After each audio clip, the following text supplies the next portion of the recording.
Come to Sam Ash for hundreds of exclusive holiday deals on music and sound gear from the most iconic brands. Save big on professional and starter guitars, drums, digital pianos, horns, violins, DJ, and electronic production equipment. Supercharge your home studio with deals on podcasting, streaming, and AV equipment like speakers, microphones, headphones, and acoustic treatment. Plus, with 36 months no-interest financing on thousands of items, you can get the gear of your dreams right now. From our incredible selection and service to our lowest price guarantee for over 95 years, real musicians know you only go to Sam Ash. At Life's a Beach Realty, we're all about life on the beach. Stunning Panama City Beach and one of the most beautiful properties on the Gulf Coast, Shores of Panama. Radiant, elegant, and spectacular. Steps away from white sugar sand, every room overlooks the turquoise of the Gulf of Mexico. Come in for your tour today. Life's a Beach Realty is your gateway to Shores of Panama, the shores, and a whole lot more. Tom Brady, welcome to Tampa. Go Bucs!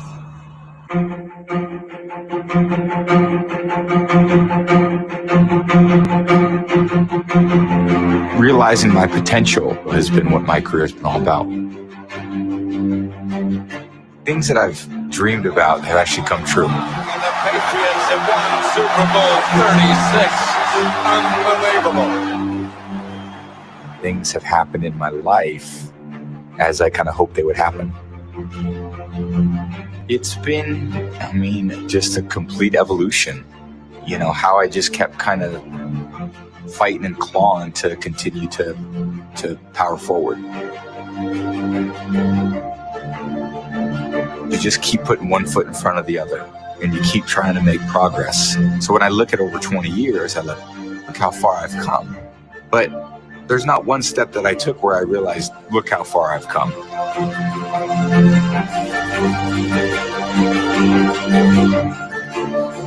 But those series of steps that I put together, I go, wow, that's quite a journey.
You're now in the Sports Web, a sports talk show for the hardcore fan. Bring your passion, bring your excitement, just don't bring any nonsense.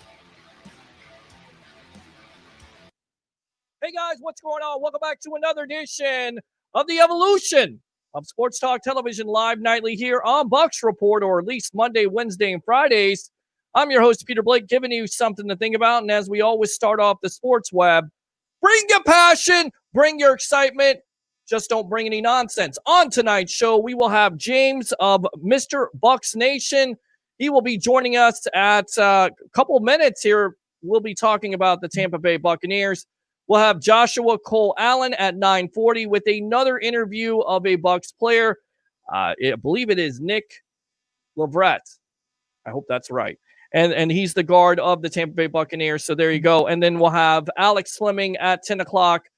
Talking about the Tampa Bay Buccaneers. And then, of course, your phone call, 727-266-5851. It's 727-266-5851. It's the evolution of sports talk television. Real quick shout out here to a very special boy, 9 years old, a kid who actually watches Bucs Report and watches the Sports Web, which is very cool. Goes out to Kaysen Shantine. He turned 9 years old today. So happy birthday, buddy. Thanks a lot for being a webhead and tuning in to the evolution of sports talk television. Of course, join the 65,000 following we have here on Facebook. Of course, like and follow. Not only are we live on Facebook tonight, but also we are live on YouTube and Twitter. So just waiting for Mr. Bucs Nation himself to come on, as we always do. I'll tell you what, we'll go ahead and go out to the web heads here, read some comments really quick until he comes on, and also may hear from Bruce Arians on his comments about Tom Brady on the new Joe Madden podcast, which is very cool on YouTube. So let's go out to the web heads here. Go Bucs, says Isaiah. What's going on? Best virtual edits video. Angie Cruz says that was so adorable. Thank you very much. What a guy. Pete is in the house. Anwar, and the longest intro on Bucs Report goes to Peter H. Blake. You got to wait for it. Get you a little anxious here on Wednesday night. We gotta do that here on the Sports Web. Can't just go to it. There is an approach, what we follow here on the Sports Web. Christopher Cole says, hey guys, what's going on? Let's go Bucs, says Anwar. And we've got Corey Putney. Hey, what's up, man? How you doing? And of course, if we don't get James on, we will go ahead and hit your phone calls if you want to talk about the Tampa Bay Buccaneers. But before we get into that, let's go out to the Tom Brady comments from Bruce Arians on the Joe Madden show, his new podcast here. Let's go ahead and get that stuff up here. It is called Uncorked on YouTube. Joe Madden, the former manager of the Tampa Bay Rays, and then, of course, the World Series Chicago Cubs. Yes, he was the manager that broke the curse, and now he's the manager of the Anaheim Angels. So here we go. Joe Madden and Bruce Arians. Bruce Arians comments on Tom Brady on the evolution of sports talk television. Here we go. Great team. I know your guys. You got great skill guys. But, of course, having Brady there, that is the straw that's going to stir the whole thing. Yeah, we got a great locker room. But to now get a guy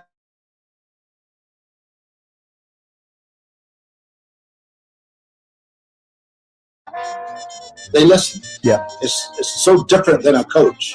Right. I think for us as coaches, there has to be a bond between the coach and those guys.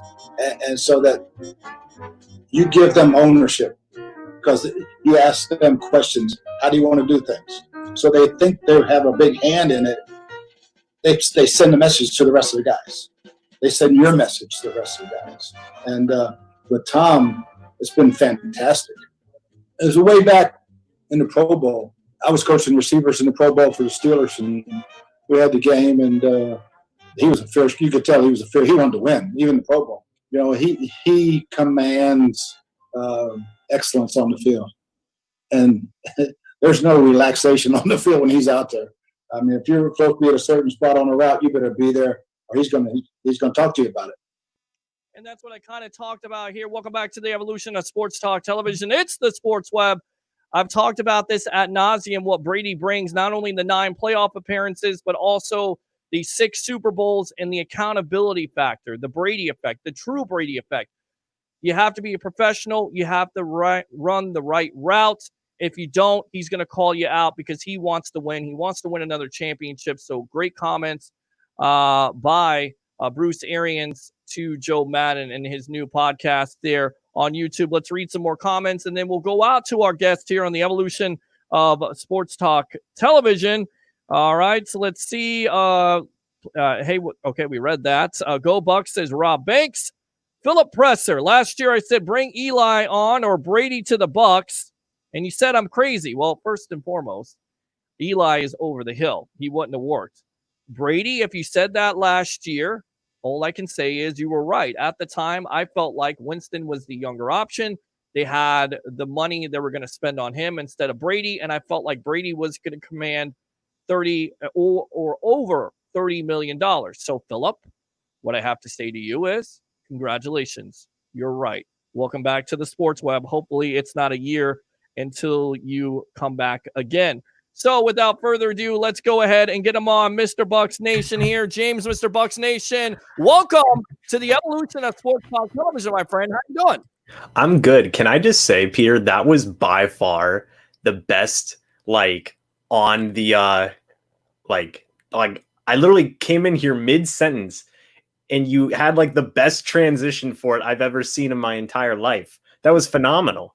As I came, I was a little scared. I didn't know what to do because I came in and said, "Oh, you're backstage. The host can see you, but nobody else can see you." And then like just mid-sentence, you're like, "Yep, we'll get our guest on here." And I was like, "Oh my god, that was amazing!" So, thank. Yeah, absolutely. I definitely love to have you here. Definitely a fan of your work on YouTube. How many subscribers do you have on YouTube right now, boss? We just hit over 6,000. So Wow. yeah, that Nice. just hit over 6,000. Just officially got over 1 million total views on the channel. So it's awesome, man. And thank you for having me on. Greatly appreciated, man. Like I said, I'm a huge fan of what you guys have been doing here for years now. I've been following you guys, so it means a lot to be on here. Absolutely. And as I always ask every guest here that comes on the sports web, did you ever think in a million years that Tom Brady would be the new starting quarterback of the Tampa Bay Buccaneers? Don't ask Philip. Philip Presser told me last year he was going to be, and I'll give him credit for that because more times than not, sometimes I can be wrong. I have been wrong before. I'll be wrong again. But what do you think? I mean, Tom Brady, the starting quarterback of the Bucs, has that hit you yet? No, it hasn't. Shout out to Philip then, because that's phenomenal that he would guess that and be 100% correct. It still hasn't hit me. It probably won't hit me even whenever we start seeing the games. Nobody would think that Tom Brady, it's Tom Brady, the great, probably the greatest quarterback of all time. Nobody thought he would ever be on another team, period, let alone the Tampa Bay Buccaneers of all the teams in the entire NFL. No, it still hasn't hit me. I still can't believe it. It's insane. It's absolutely insane, and the fact that he got his running mate, Rob Gronkowski, too. This has just been, it feels like a fever dream, Even though he's 42, he's going to be 43 in August. Do you feel like Brady is going to be successful with the Bucs, with the plethora of weapons? You talk about Evans and Godwin, and of course, Gronkowski and O.J. Howard and Cameron Brate. And now you have Ronald Jones coming back and Keyshawn Vaughn. Do you think he can be ultra successful, or do you believe some of the talking heads kind of think they're going to have a slow start? That would be the Bucs. Offensively, the defense may have to carry them. But how do you feel about Brady going forward? Do you feel like he's the right fit here for the Bucs?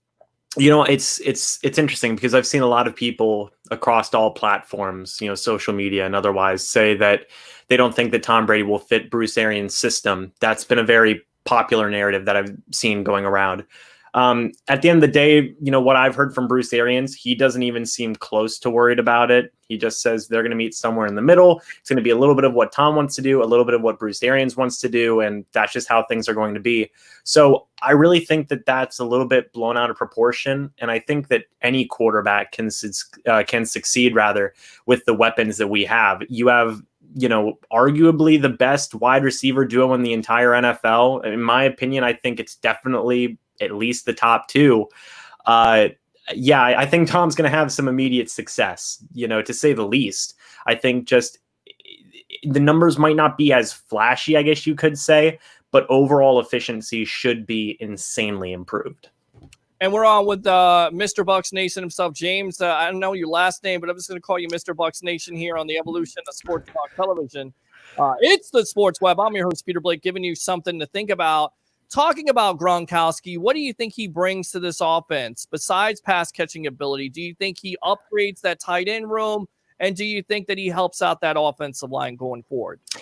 I think he helps out 100%. You think about Gronk, one of the best tight ends in NFL history. You think of the greatest, it's either him or Tony Gonzalez, probably one of the two. Not just what he brings as a receiving threat. Everybody knows because it's been so, obvious for so many years, just the threat he is in the receiving game. His vertical ability, his overall athleticism has been insane. What a lot of people forget is that Rob Gronkowski is a phenomenal blocking tight end as well. He's just as good as, the best of them right now in terms of blocking tight ends in the NFL. So I think that his blocking ability is something that he's bringing to the Tampa Bay Buccaneers, something that Bruce Arians said multiple times last season was a little bit of an issue. He specifically mentioned Anthony Auclair earlier in the offseason, saying he feels that Auclair is one of the better blocking tight ends in the entire NFL right now, which is good for him. But in terms of talking about guys like OJ Howard, Cameron Brate, Tanner Hudson, guys who are our starters last year, they did struggle a little bit in terms of blocking, both for run and pass. So I think that aspect alone is going to be really important to the Tampa Bay Buccaneers. But I also think even bigger than that is the mentorship. Teaching a guy like OJ Howard, I think is going to be huge. The Buccaneers just picked up his 5th-year option. It seems like the Buccaneers' plan right now is probably going to be, hey, OJ Howard, maybe learn a year or two behind Robert Gronkowski, and let's see how things work out from there. He's basically going to be the successor after Gronk. At least that's what we're maybe led to believe right now. So I think that aside from his run blocking ability, just teaching the current group of Buccaneers tight ends all about how to be one of the best tight ends in the NFL is going to be awesome. So I think that those are the two most important aspects, besides the obvious, that he's bringing to the team. Yeah, I mean, you're talking about one of the best tight ends in the decade, all-decade team, of course. He's been hurt here the last couple of years, but he had a year off. Do you think that year off is going to help? Because I don't know if you're a wrestling fan or not, but he did wrestle just a little bit for WWE, was the 24/7 champ. Certainly seems like he's got that passion back and that fire to play the game. But of course, the big time story is, can he stay healthy? And that's where I think OJ Howard comes in. Like you mentioned, I really believe Howard has the opportunity to have a big year for this Bucs team this year. Yeah, I think that injuries would be a problem. I just remember thinking back to the last Patriots Super Bowl that they were in, that Rob Gronkowski was in rather. And those press conferences after that Super Bowl were really just upsetting to watch because Gronk was hurt and he made it very known. He talked about some of his injuries and stuff he was dealing with, which led to his retirement. I've seen some people say that, his injuries and just his long-term health wasn't the reason that he retired. It was because of some crazy conspiracy theory where he didn't get along with Belichick and things along those lines. I think that if you just see how he would talk about his injuries and how much it hurt him, not just physically, but emotionally, to talk about, he needed that time off. He needed that year, not just to recover physically, but just to recover psychologically as well. We've seen guys like Luke Kuechly, like Andrew Luck, these some all-time greats at certain positions, retire because of injuries. This isn't a far-fetched thing anymore, to retire early due to just physical health. And I think that Gronk having that year off was good. I think he's going to come back a healthier version, a stronger version. And hopefully things will work out for his health. I think it will. And then in terms of the, wrestling, hey, I'm a big fan of wrestling, man. I know he was the 24/7 champion there. He took a big dive at WrestleMania that was in Tampa this year. I think he just lost the title recently, unfortunately, but hey, I wanted to see a scenario where he was getting pinned during the middle of a game, but I don't think Bruce Arians would have been okay with that. No. Speaking of Arians, do you think he can incorporate all these tight ends? Because a lot of people say, well, he's had that problem, Mr. Bucs Nation, but now he has this talent with a Gronkowski, with OJ Howard, and of course the Cameron Brate, and even on Tanner Hudson. Yeah, the biggest thing I think with the tight end position in the Tampa Bay Buccaneers right now, is like you said, Bruce Arians is, I don't want to say notorious, but he doesn't use tight ends a lot. When you compare OJ Howard's numbers for the past couple of years, it did take a dip in some ways. I still think that might have been blown out of proportion. I still think OJ Howard got a healthy amount of targets last year. But I think that having a quarterback like Tom Brady, somebody who is used to throwing to tight ends a lot, Tom Brady spreads the ball out to everybody. That's just how he is. I think that's going to dictate a lot of what's going to happen with that tight end group. So while Bruce Arians and maybe Byron Leftwich to a certain degree, may not use tight ends, I still think Tom Brady will. That's another big thing too, is that, while Bruce Arians may not use tight ends, he's not calling the plays. That's Byron Leftwich. So at the end of the day, it really just depends on what I guess Byron Leftwich wants to do, because Bruce Arians, one of his biggest things is that he trusts his coaches. He trusts them to insane amounts. So Byron Leftwich, Tom Brady, them getting together and trying to figure out, hey, Tom, we know you like throwing to tight ends. We have the best tight end group in the NFL right now, arguably. Let's see what we can do with these guys and just the rest of the weapons we have on offense. I think they will get involved a lot. Yes. And I'm kind of wondering how that whole chemistry is going to work out between not only Brady, but Arians and Leftwich. Do you think they can coincide together, or do you think there could be a possibility where if Leftwich struggles with that offense, that eventually Arians will take over the play calling duties? Yeah, I've heard that just recently, actually. People talking about how if the Buccaneers get into a bad situation, Byron Leftwich might not seem to be gelling that well with Tom Brady. Would Bruce Arians take back the play calling mid-season?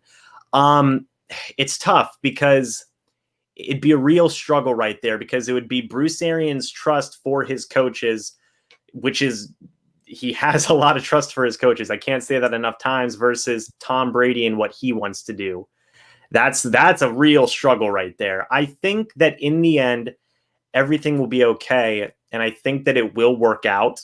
I don't think we'll have to be in a situation where Bruce Arians would have to take the play calling away from Byron Leftwich. I do think that they will be able to gel, just based off of what I've seen and what I've read reported about, Tom Brady already getting with Byron Leftwich and figuring out some stuff. And they both have a very mutual amount of respect for each other. I've never heard Tom Brady really be a problem, in terms with his coaches in New England. Him and Josh Daniels had a phenomenal relationship, from what I understand, in terms of what was reported and everything. So I think things are going to work out. But I would say that even if they didn't, even if the Buccaneers were, say, 2 wins at midseason, I really don't know if Bruce Arians would do that, because I think that his trust for his coaches is just that strong, where he just says, hey, I'm going to ride this one out, Yeah, and we're on with Mr. Bucs Nation here on the Evolution of Sports Talk Television. It's the Sports Web. I'm your host, Peter Blake, giving you something to think about.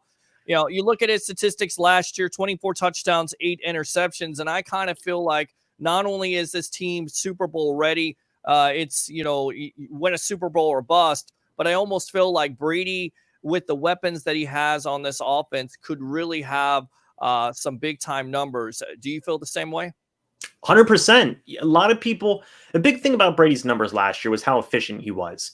I believe he only threw the ball 10 times less than Jameis Winston, and his numbers weren't as flashy. He didn't have 33 touchdowns. He didn't have 33 interceptions either. 24 touchdowns, 8 interceptions. That's not a bad stat line. For people saying, oh, this is a bad Brady stat line, I just don't think that's true, flat out. He put up the numbers that I think just resemble pretty good quarterback play. So, I think that with these offensive weapons, I do think we'll see an uptick in his numbers. I do think we will see a little bit of a better version of Tom Brady. You have to. People forget last year his weapons were pretty thin. They did try to add some guys over there in New England, with N'Keal Harry. I believe they had a first-round wide receiver.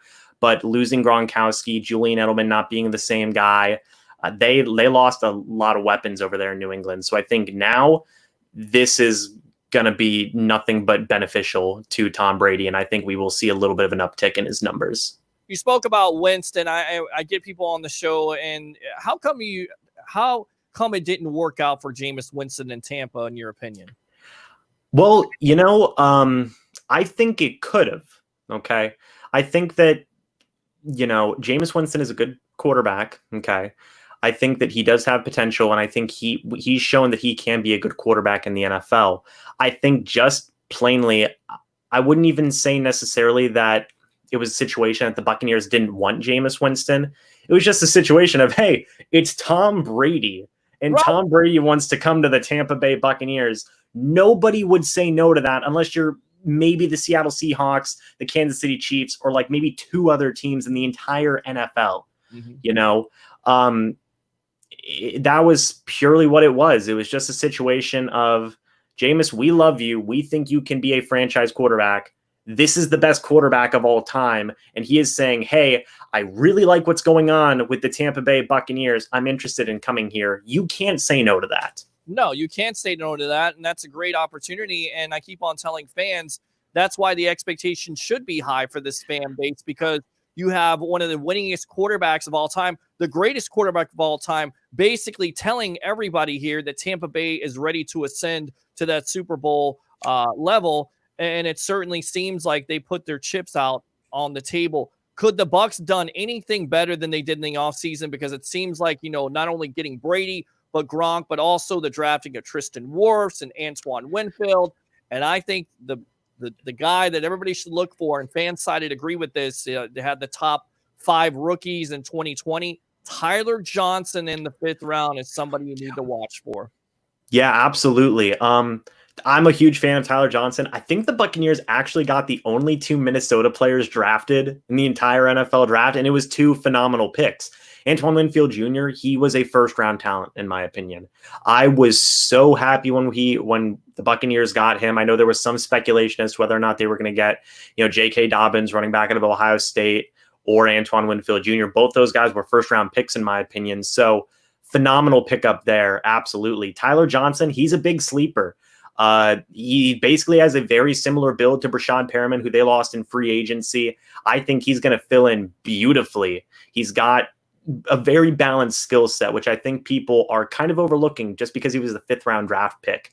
When they asked Bruce Arians at the combine, one position group that he was, just to paraphrase, just drooling over in the draft, he just said wide receivers. There are so many good wide receivers in this draft, and you can get any wide receiver of all shapes and sizes. And the Buccaneers got one in Tyler Johnson. So, just the draft alone was phenomenal with Tristan Wirfs, like you said.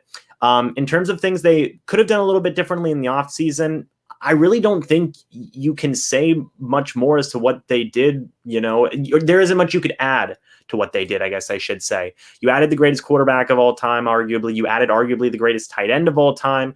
And then you go out and you re-sign all of your pieces in your front 7. Shaq Barrett, which was huge, franchise tagging him. I expect him to have a phenomenal second year with the Buccaneers. And Ndamukong Suh was back. All these guys were brought back who they wanted to bring back. They did everything they could. They did lose some very key role players like Brashad Perriman, who I mentioned, Peyton Barber at the backup running back position, and also Carl Nassib, who went over to the Las Vegas Raiders. But I think that they just did a phenomenal job of filling in all the gaps, really making sure that they, replaced a lot of those players that they lost. Tristan Wirfs replaced DeMar Dodson immediately. And there really wasn't much more they could do. I guess the one suggestion I would have is maybe just add a little bit more depth at the pass rusher position in terms of outside pass rushing linebacker. I know some people have mentioned guys like Clay Matthews, among others. Possibly. Me personally, if the money isn't there, I would honestly be fine with bringing back a guy like Sam Acho. He's familiar with Bruce Arians' defense, and I think he's just a really stand-up locker room leader kind of guy as well. He really is, and you kind of wonder, what are you going to get out of Anthony Nelson, Kayzion Daniels? I mean, because you do lose Nassib, so those guys have to step up. But you mentioned Shaq, getting him signed in the year that he had. Do you feel like he can duplicate that production, or will offensive coordinators start to pick up on his tendencies? So, Peter, here's the big thing about me. To put it plainly, I love Shaq Barrett. He is such a phenomenal player to me. I've followed his whole journey, talking about it over on YouTube. I made a whole long video talking about his entire journey from basically little league football all the way to the current day in the NFL. And last year I had thought that he was going to have a big year. I thought he was going to be an all-star pass rusher for this team, but he even blew my expectations out of the water. 19.5 sacks, breaking Warren Sapp's franchise record, leading the NFL in sacks.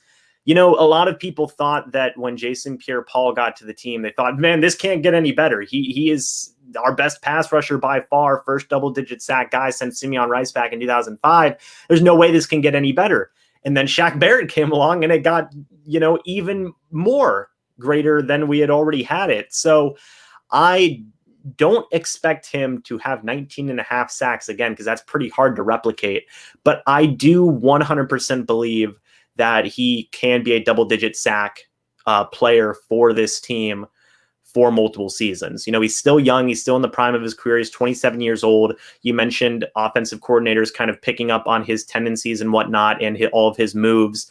I think that he has a very versatile move set and a very versatile toolbox, I guess you could say, in terms of being able to get past some of these offensive tackles.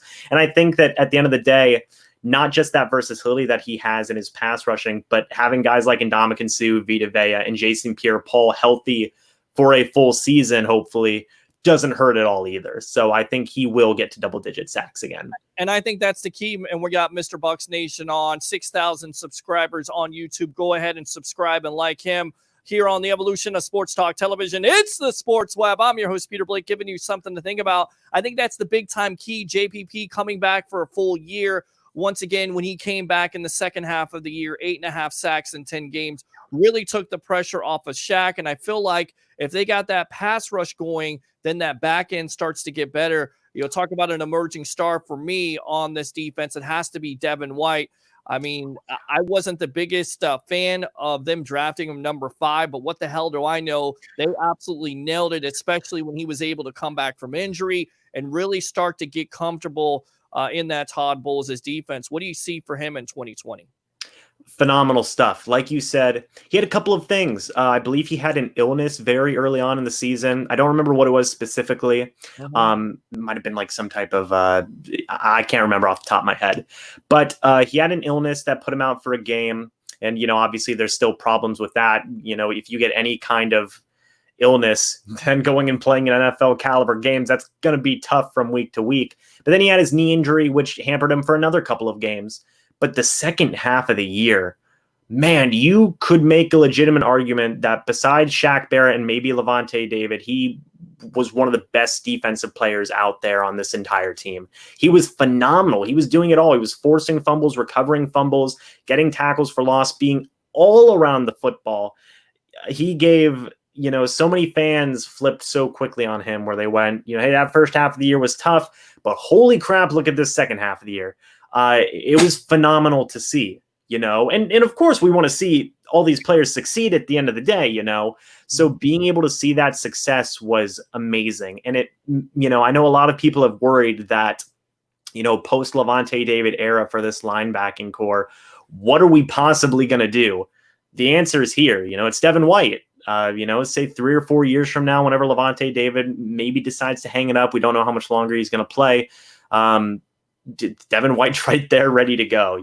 He can do it all. He was phenomenal. And I think that looking forward to this upcoming season, much like what I said with, this pass rush fully healthy, if Devin White's fully healthy, this could be one of the best front sevens in the entire NFL. It was almost there last year.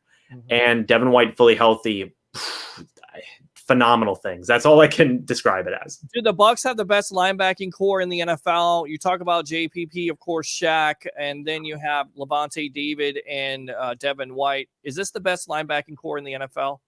I think you can make a legitimate argument for that. You have the sack champion right now, Levante David, who has literally deserved national credit for so many years. It's been ridiculous. We all know this. Devin White, who is an emerging young star who, if he was fully healthy for the entirety of last season, he probably would have won Defensive Rookie of the Year over a guy like a Nick Bosa or something along those lines. And then you have Jason Pierre-Paul. When he's healthy, he's a double-digit sack artist as well. In terms of, I was going to say in terms of 3-4, linebacking cores, you would definitely have to say it's up there. In the entire NFL, yeah, you can make a legitimate argument for that 100%.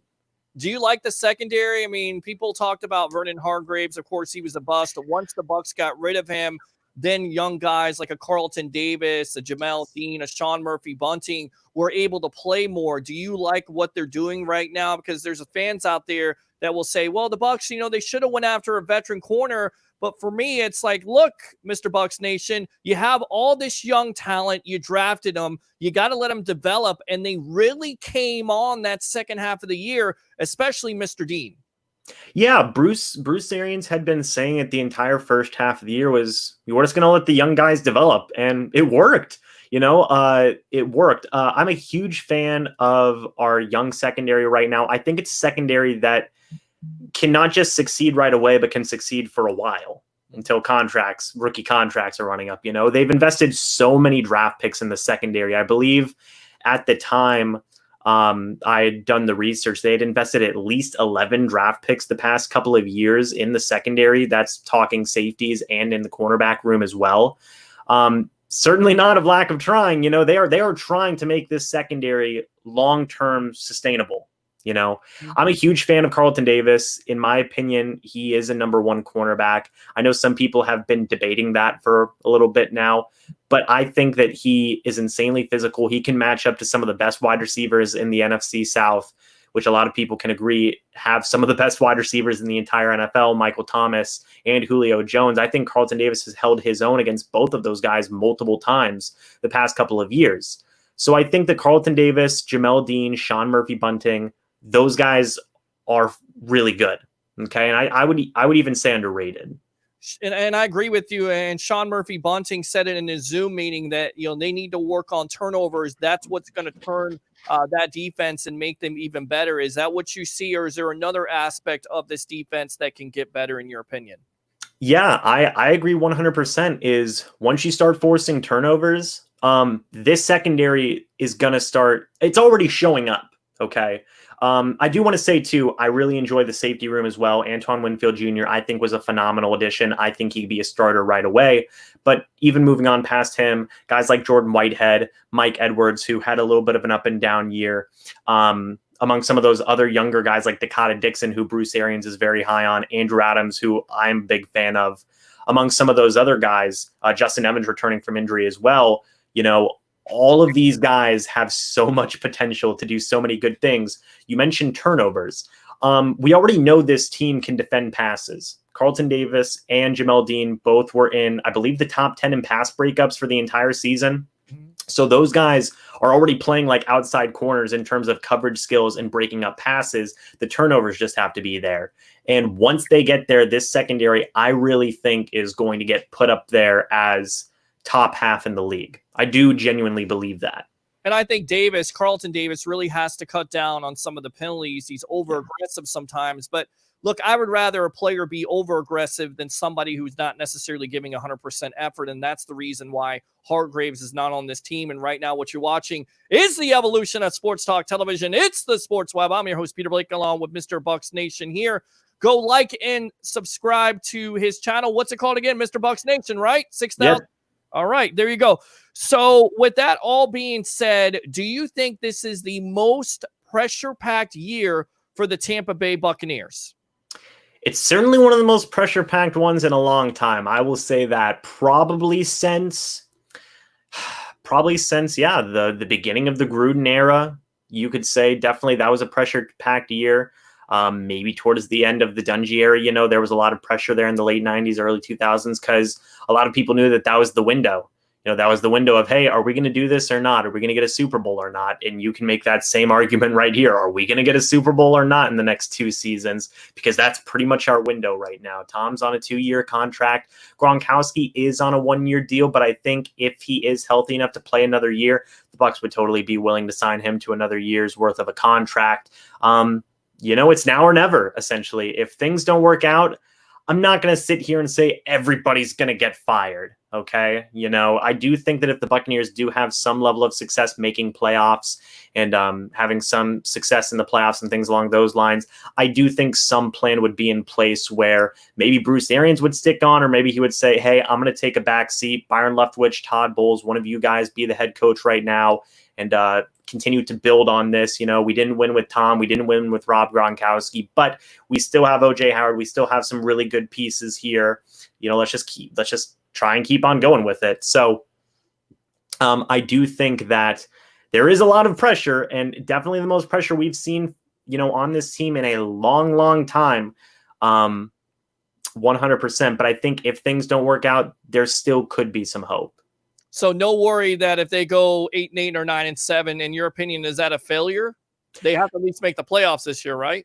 Yes, 100%. You would assume at least playoffs. At least. Playoffs? Yeah, they definitely have to make the playoffs, in my opinion. But I feel like in the next 2 years, especially this year, because I feel like here, Mr. Bucs Nation, the reason why you get Tom Brady in the first place is to win a Super Bowl. But not only that, the Super Bowl is in your own backyard. So if you could become the first team in NFL history to host a Super Bowl and win it in your own backyard, will basically book it. I mean, Tom Brady already is in the Hall of Fame, but you basically get the statue ready for Bruce Arians and anybody else that's associated with this team, because it's never been done before in the NFL. Let me put you on the spot before I get you out of here. what's your record right now? Because we're going to get you back on the sports web. You're not going to be a stranger on the evolution of Talk Television. What is your prediction for the Tampa Bay Buccaneers in 2020 on, what is it, June 3rd? Yeah. So on June 3rd, I talked about this a couple of weeks ago. I do usually give it a little bit more time just to see how training camp goes and things along those lines. I'm usually an insanely optimistic guy about these things. I'm always predicting the Buccaneers to get double-digit wins. I think this year, 11-5, maybe even 12-4. That's not crazy. That is not crazy at all. I've seen some people say 8-8, 9-7. I don't think that's going to happen with Tom Brady. I don't remember the last time Tom Brady did not have double-digit wins. I genuinely don't. I think he's only had it once in his entire career. Yeah. So that just doesn't happen for Tom Brady, where he doesn't get at least 10 wins in a season. I would think 10-6 is the floor, for a guy like Tom. All right, good stuff, Mr. Bucs Nation here on the Evolution of Sports Talk Television. Go ahead and promote yourself, my friend. Thanks so much. By the way, Peter, thank you for having me on so much, man. Greatly appreciated. Like I said, I love what you guys do on here. And thank you for inviting me back on for future shows. I will gladly take you up on that offer, man, because seriously, I love what you guys do on here. Of course. And, Mr. Bucs Nation, it's on YouTube, Twitter, Facebook, Instagram. I'm always talking about the Tampa Bay Buccaneers. Definitely got some stuff planned for the YouTube channel. That's where all my content is uploaded. It's just Mr. Bucs Nation on YouTube. Pretty easy to remember. But yeah, always doing, Buccaneers discussion videos on there. Always, trying to get creative with some of the work I do on there. And it's been a fun ride so far. And, Peter, this as well. It's just going to get better as time goes on here, especially with the current group of people in here. I mean, it really is. And I love to reach out to Bucs podcasters and Bucs Nation. Sometimes Bucs Twitter is crazy, but you're one of those guys out there that has the voice of reason, and I kind of like you on here. So we're definitely going to get you on here more and more. And who knows, once this COVID stuff starts to clear up and we go back to normalcy in sports, maybe just have you out here for a remote or something. All right? Yeah, absolutely. I'd be great to do that, man. I would love it. Once all this, the world gets a little bit normal, once the world gets a little bit. Right. Just a little bit. A little bit, and I hope you're staying safe, obviously, through all the things that are going on. I hope everybody watching this is staying safe as well. You can't say that enough times. I would love to be on here for, an in-person show over, video chat like what we're doing right now. I love the work you guys do. It's phenomenal. I love the work you do too, my friend. Mr. Bucs Nathan, thanks a lot for joining me here on the Evolution of Sports Talk Television. All right? Thank you so much, man. Thank you for having me. I greatly appreciate it. I greatly appreciate you. There you go, Mr. Bucs Nation here on the Evolution of Sports Talk Television. We'll get out to Joshua Cole Allen, our newest writer here on Bucs Report. Let's go ahead, read some comments from you webheads. Anything is up. I know there's a lot of people who want to talk about different things. So we'll see if we can hit all those subjects, but really quick here. All right. Can't wait, says Christopher Cole. S. Nurse, Brady will throw the ball away if he doesn't like what he sees, unlike Winston. Best virtual edits video. All I'm going to say is go Bucs. Rick Hughes, Phillip last year. Winston still had a year left on his contract. Whole different story. Best virtual edits video. What's up, James? Get active on YouTube. He is definitely active on YouTube. We're trying to make ourselves active on YouTube with Bucs Report. 6,000 viewers is pretty impressive. Can't wait to see this team. Something's telling me special teams is going to be better this year as well. Hopefully it is. Do you think Reed Sennett will be the heir apparent to Brady? I'm not sure. I know what Joshua Cole Allen thinks. You've seen the interview there with him. Very impressive young man. I'm not sure. I'll have to see it all play out. We'll have to see what training camp holds and in-game action against preseason opponents, I think. What's up, James, says Anwar. Mr. Buck Nation, you the man, says Blake Anthony of Sports Talk 49. Definitely follow him, Mr. Bucks Nation, on Twitter. Good stuff. Best virtual edits video, rocking some Terps gear. I see you, James. Don't forget Tyler Johnson. We talked about him. Cam Brate struggled, not Howard at blocking. Both of those guys have struggled equally at blocking. Howard had a very disappointing year with all the expectations coming in for 2019. In my opinion, I believe he did. Mr. Bucks Nation is bringing it. Stay tuned for Joshua Cole Allen. Joshua Cole Allen. I don't know what he wants to be called. We'll figure that out. Exclusive interview with Nick. And let me make sure I pronounce his name right. Leverett. All right, so there you go, Leverett. Bring that trophy back to one Tampa and the whole Tampa stepping up. Christopher Cole, it looks like by the time my Bucs masks get here, I won't need them. Laugh out loud. Arians has never had a standout tight end. Of course, we kind of went into that a couple weeks ago when he was talking about Heath Miller. Heath Miller had some pretty good statistics. I would say that's a pretty good standout tight end. Richard Rayborn, we are loaded. Rob, Jameis doesn't have the it factor. Breaking news: Drew Brees retired. No, he didn't. I was actually liking Mr. Bucks Nation until the answer on JW. Look, everybody can have an opinion on here. I understand how you feel about him, Ron. That's facts, Rob.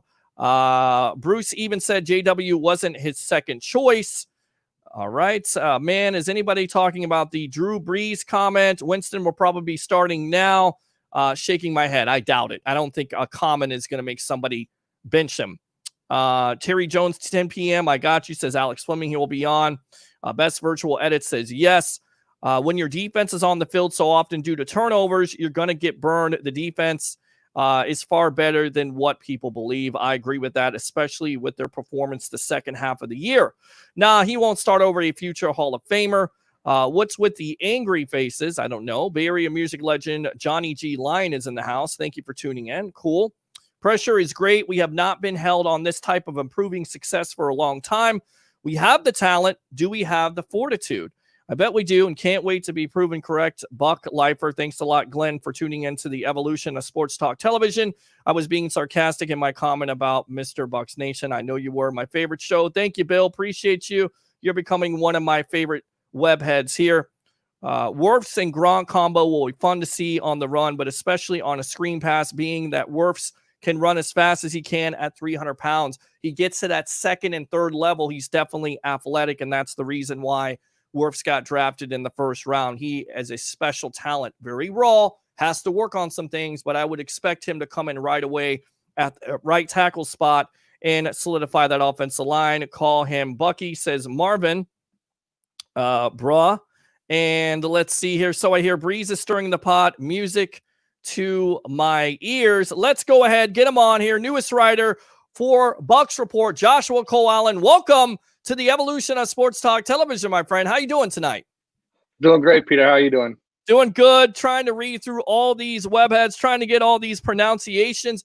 I mean, what happened to just like Fred Taylor? You know, something simple. I had to wish a kid a happy birthday, which he was 9 years old. Let me say his name again, just so you're watching. And he turned 9 years old today. Kaysen Shantine. Welcome to the evolution of Sports Talk Television, and happy birthday. All right. So what do you got? Happy birthday, man. Yeah, absolutely. What do you got coming up for us tonight, buddy? We have an interview tonight with Nick Leverett, undrafted lineman out of Rice. He played a little bit of guard, a little bit of tackle. You'll see in the interview, I asked him what position he thinks he's going to play. I didn't really know how to introduce him because of his position flexibility and because of all the positions that he played. So you'll see that. He started his career at North Carolina Central University. If you know anything about the Bucs roster, they have Ryan Smith, who came from that school. Also, they drafted a player a couple of years ago before Light got in here from that school, smaller school. And Herman Boone, if you know anything about Coach Boone from Remember the Titans, he's also a graduate from that university. He transferred over to Rice his senior year. He'll get into the reasons why for that, but it was a good interview. I'm excited to see what he can do at this level. He's very, got his head on straight and looks like he's ready to make an impact. So I think you guys will enjoy the interview as much as I did. All right, let's go ahead and get him on. And once again, it is Nick Leverett. Leverett. Huh? Leverett. Yeah. Okay, Leverett. I'm going to get it. All right, thanks a lot, Josh. We'll go ahead and put you in the lobby. We'll play this interview. You guys enjoy it. Like I said, Bucs Report, you wanted interviews with players, so we'll definitely going to appease you and give you what you want here on the evolution of Sports Talk Television. Enjoy.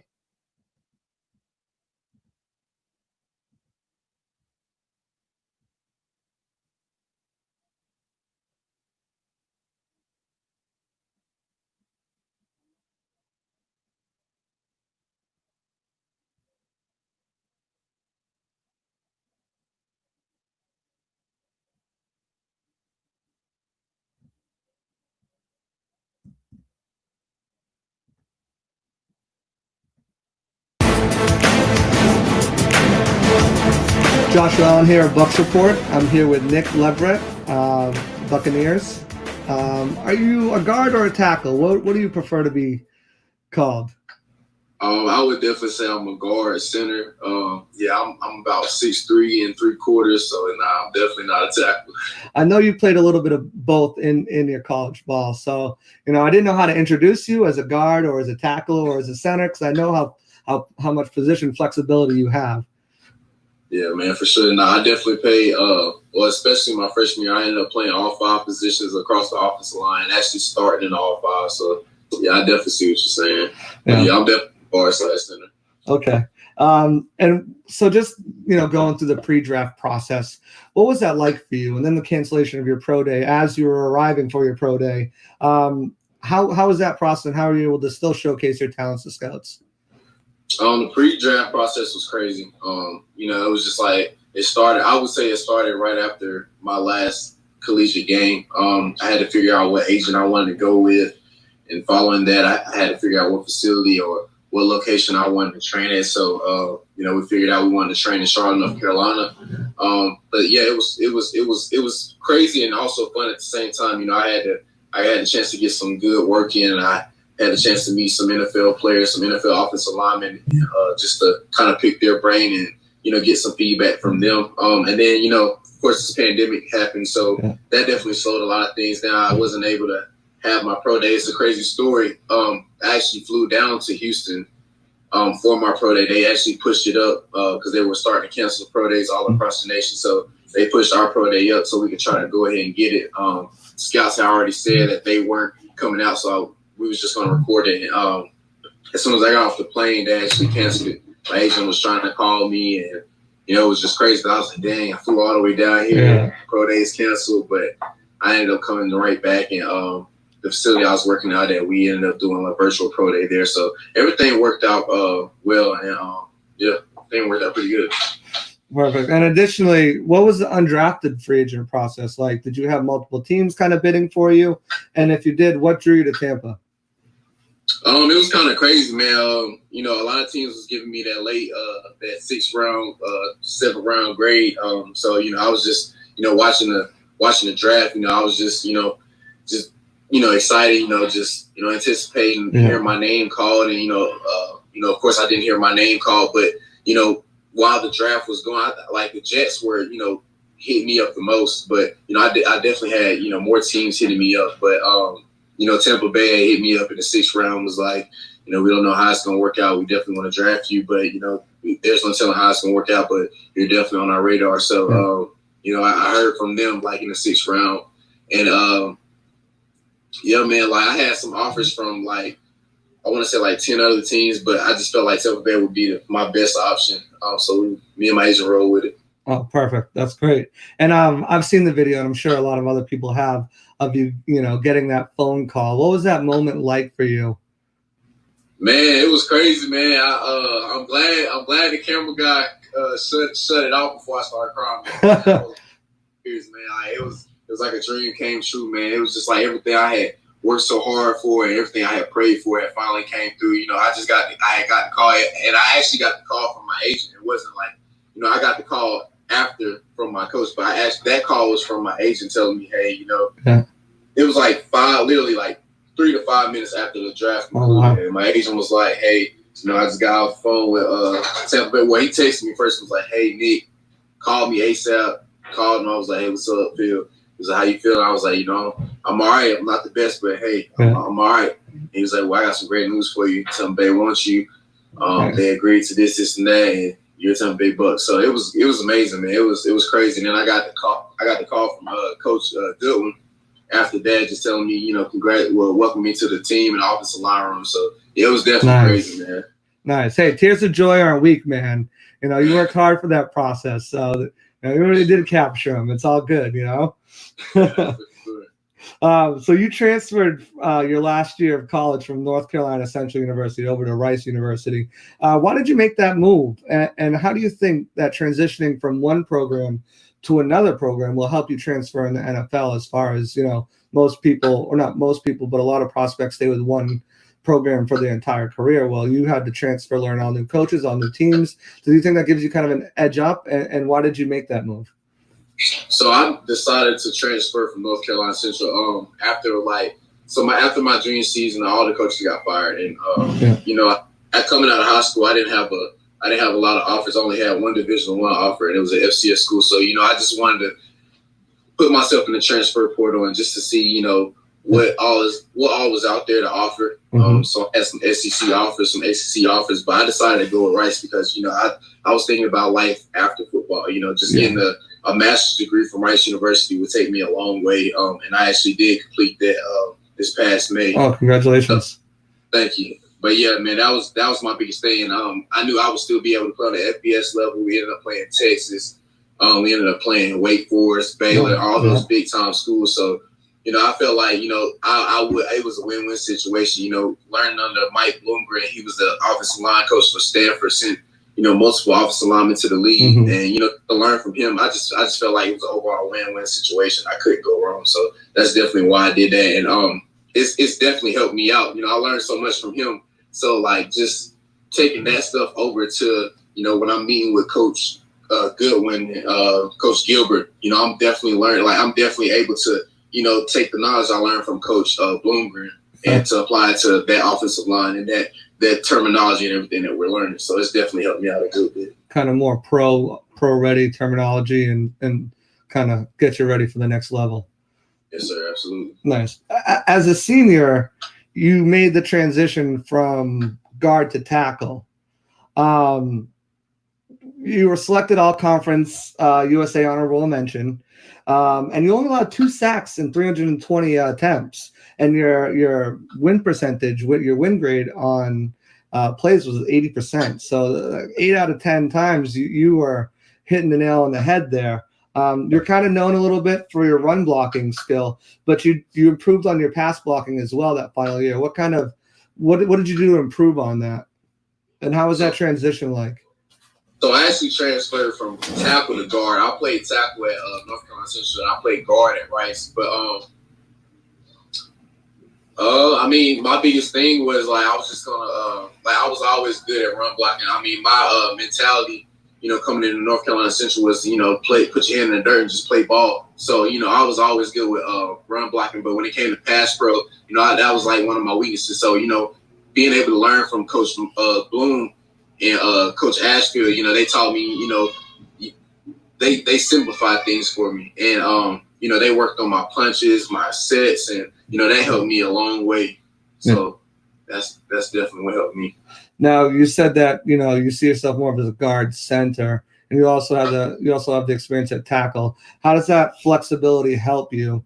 And do you see yourself as more of a center, guard, or a lineman that can do all 3 positions in the NFL? I definitely see myself as a lineman that could definitely play the interior 3. But playing all 5 different positions, it made me learn all 5 different positions. So that of course helped me learn and process plays better and more clear. So just playing all those positions helped me out. That way, when I did step into left guard or when I did go to right tackle, I knew, okay, this is why I'm doing this, and this is why I can't let that defender do this. So it just helped me out a long way. Now I gotta ask. I did my research a little bit. I gotta ask you about the Hot Boys and the hibachi and buffet. I gotta ask you about that. What was that all about, man? Man, it was just Hot Boys, that's a lifestyle for me, man. It's a brand. When I first got to North Carolina Central, my mentors, they were all conference offensive linemen, all Americans, and they had this brand called Hot Boys. So it was just it was a band of brothers. So of course, I was the one freshman playing with 4 different seniors. So they brought me in and they brought me into the lifestyle. And, when they left, it was my job to keep it going. So, the hibachi thing, I told the boys, I said, part of the initiation is going to hibachi. We going to eat.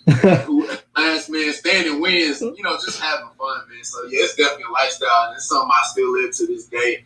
I can call those guys anytime and just, talk to them about football and life. So it's more than football, man. And I thank those guys for that. it's building that camaraderie together and that cohesiveness as a unit, so you can go out there on the field and execute without even thinking about it because you're so close.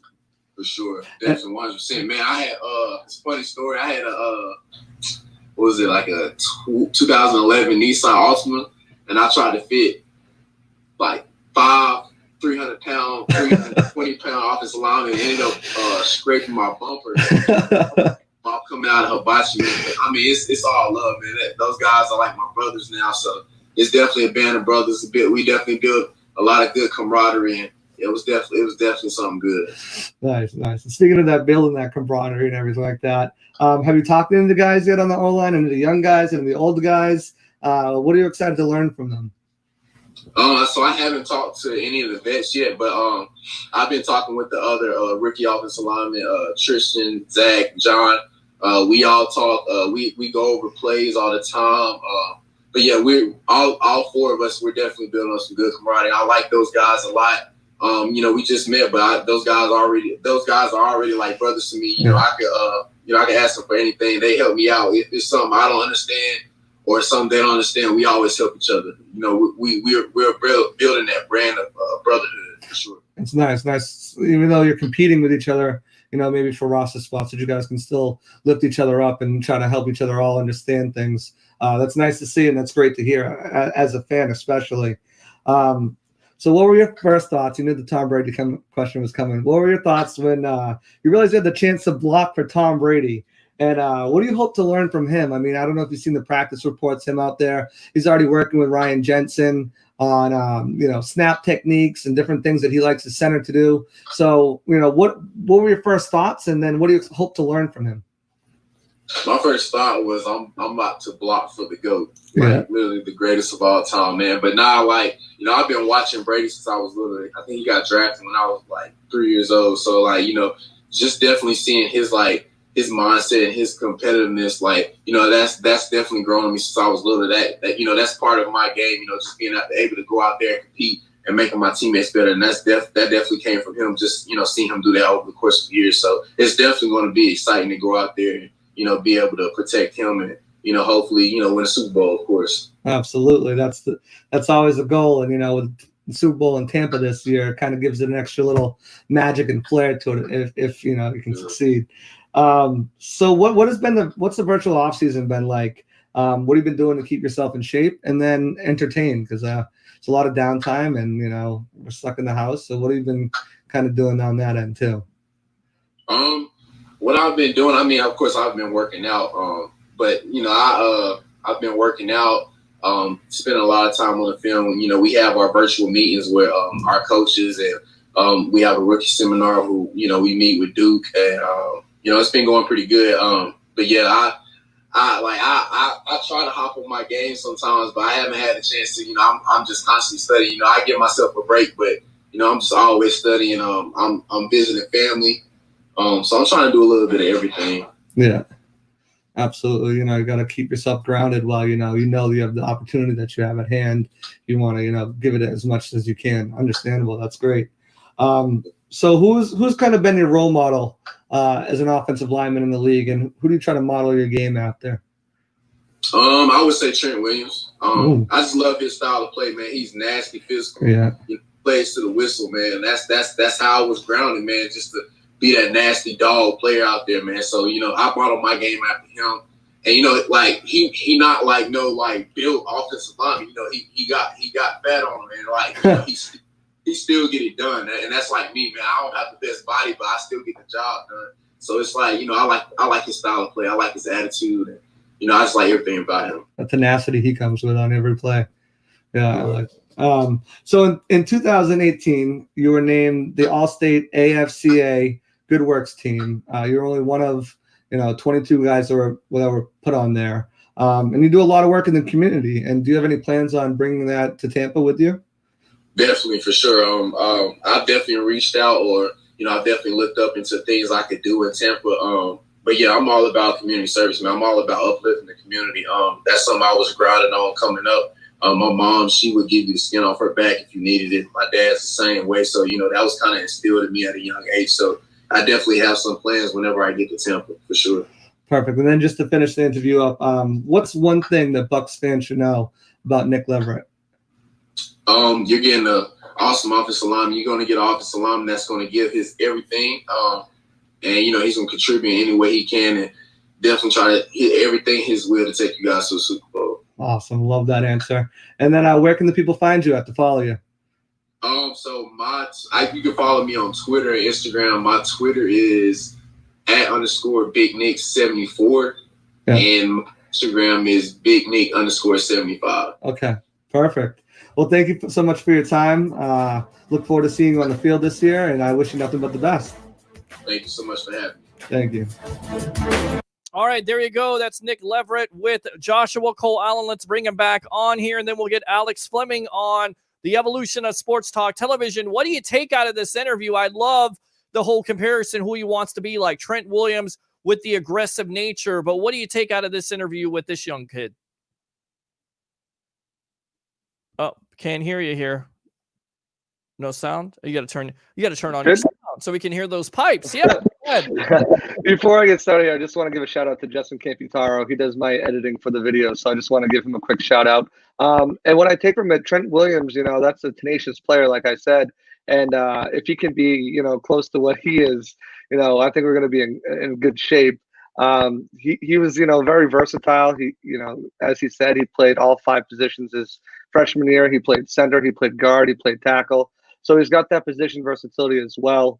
And with the Buccaneers not bringing in many interior linemen, and then not also bringing, back some of the guys they had, there's definitely an opportunity there for him to, make an impact on this roster.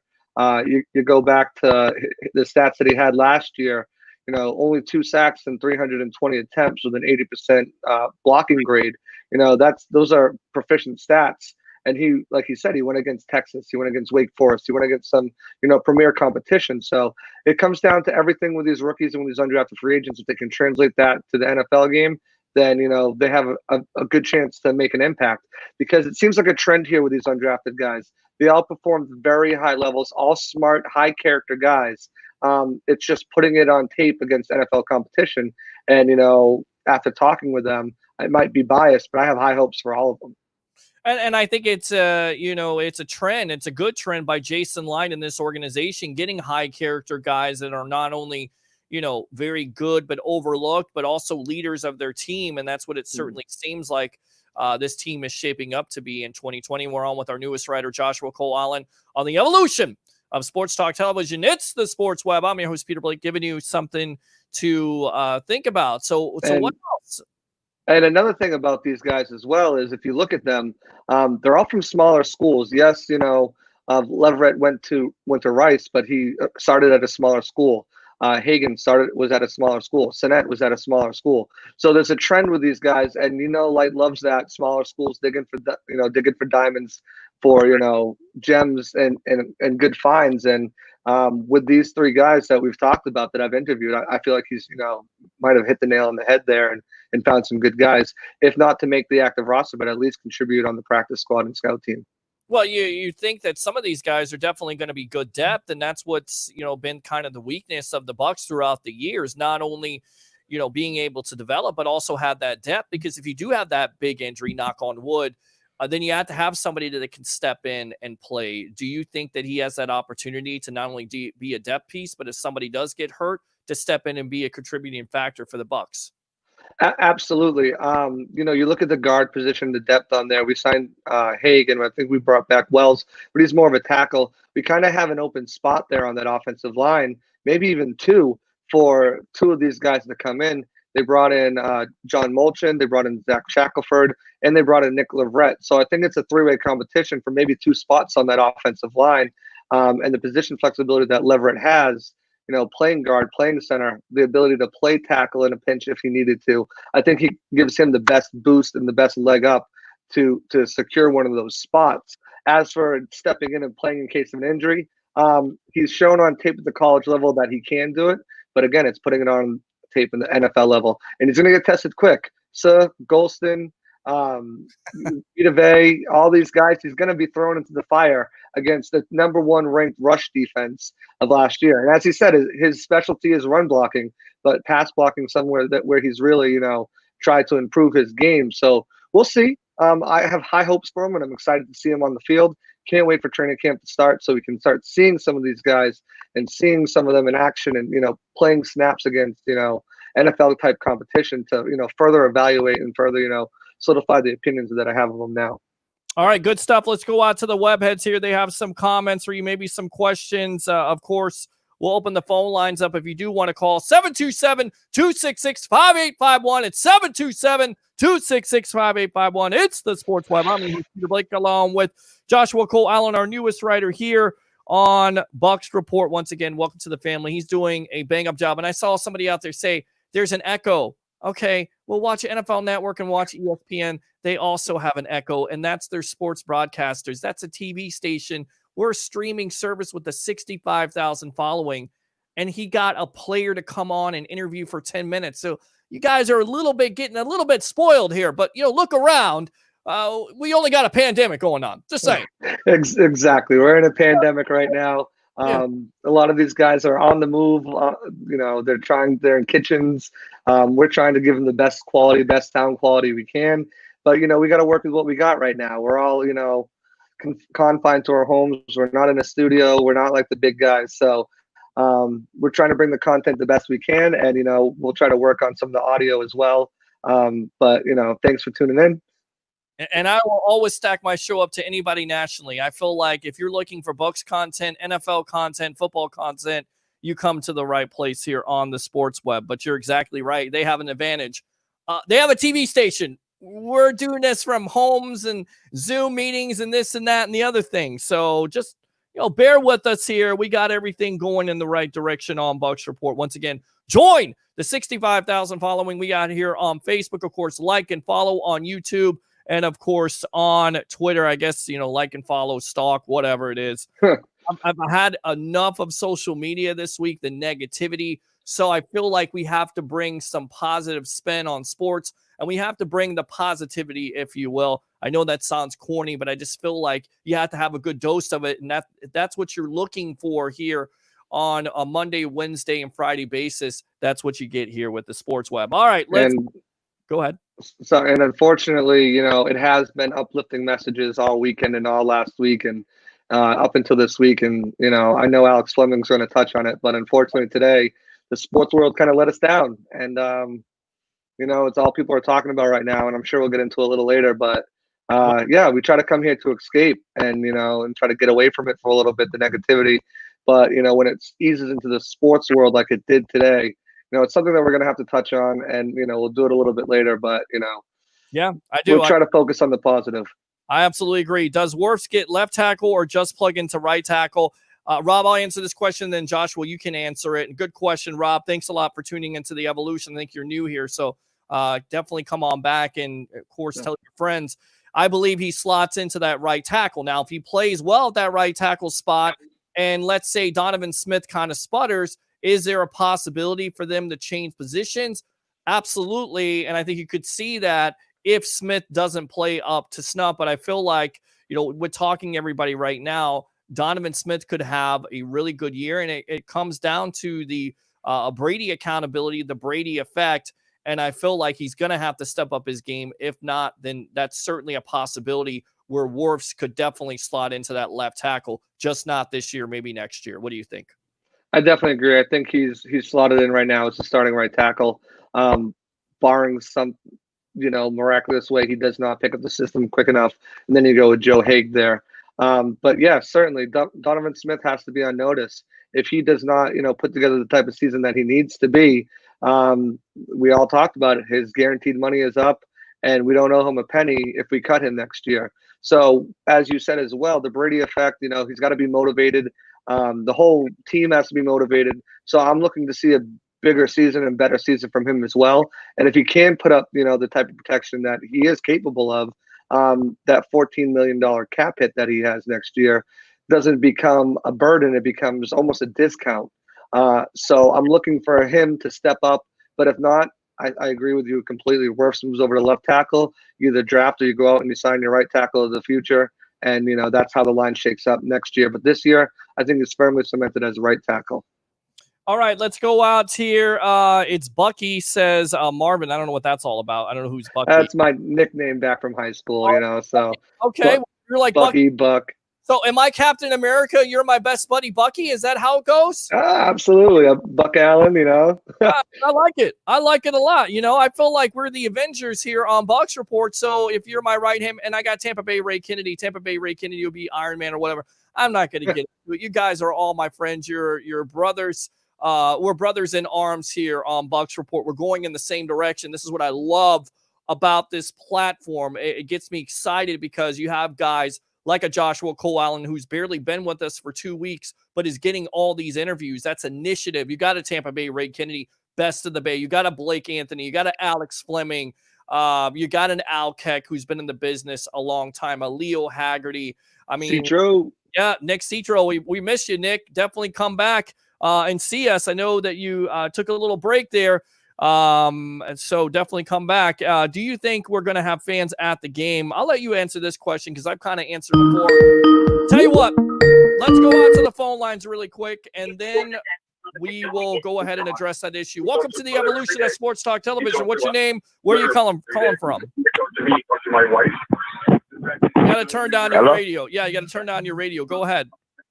Hey, what's going on, man? Hey, Bud Nation, man. We run it. You know what I'm saying? Who's this? It's Dre calling, man. It's Dre. Oh, okay. All right, Dre. What's up, man? Man, it's me, man. I'm on here, man. I want to talk about something, though, man. Okay. Hey, man, hold on. I don't want no Antonio Brown on my team. I don't want to do it, man. We got Mike Evans and we got guys. We got elite stuff already, bro. Dre, you know what I'm saying? You don't have to worry about Mr. Big Chest. He's not coming to town. No, he ain't coming to town. Bruce Arians already put that out there. He doesn't like the diva mentality. Brown is still talented. I know that there's people out there, namely Deion Sanders, that's kind of pushing to get Antonio Brown back in the league. I see him on NFL Network. Right. I see Deion prime time. Yeah. I don't think it's in the Bucs uniform though. But look, if Antonio Brown and at the end of the day, everybody wants to get Brown back to playing football. But for me, it's about can that man get his issues together? Can he get it together? Does he have those issues together? Is there some mental problems there?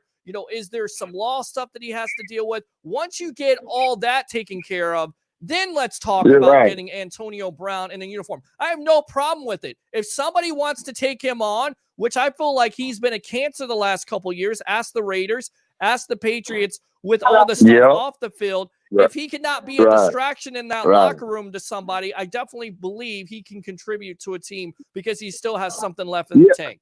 Yeah, but you want to know something, though? I ain't knocking the man. I'm not knocking this dude. Hey, listen. You know what I'm saying? I know I'm not knocking the dude. Listen, I ain't saying I'm going to love the dude to come to the Buccaneers, but listen, we already got receivers, bro. Oh, yeah. You know what I'm saying? Sure. Yeah, right. So I'm saying that, okay, if Brian hold on, man. If Brian come over there to Tampa. Is that your wife in the background? We already a lead. Is that your wife in the background? We run this, man. We run the whole Dre. We run the whole thing, man, right now, man. We run this stuff, man. Dre, is that what Tom Brady want, Tom Brady get. That's what it is. Dre. Hey, Tom wants them. It happen, but I just don't see it, man. What Tom Brady want, Tom Brady gets, man. Well, Tom Brady's not going to get him. They got Tyler Johnson in the 5th round. Dre, I got to ask you, is that your wife in the background? Yeah, that's her. Yeah, that's she's her. Awesome. She's awesome.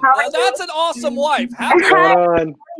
I'm doing great, and I love the fact that you and Dre are both in the background watching this show on a Wednesday night. This is awesome. Yes. You definitely got to keep her around, Dre.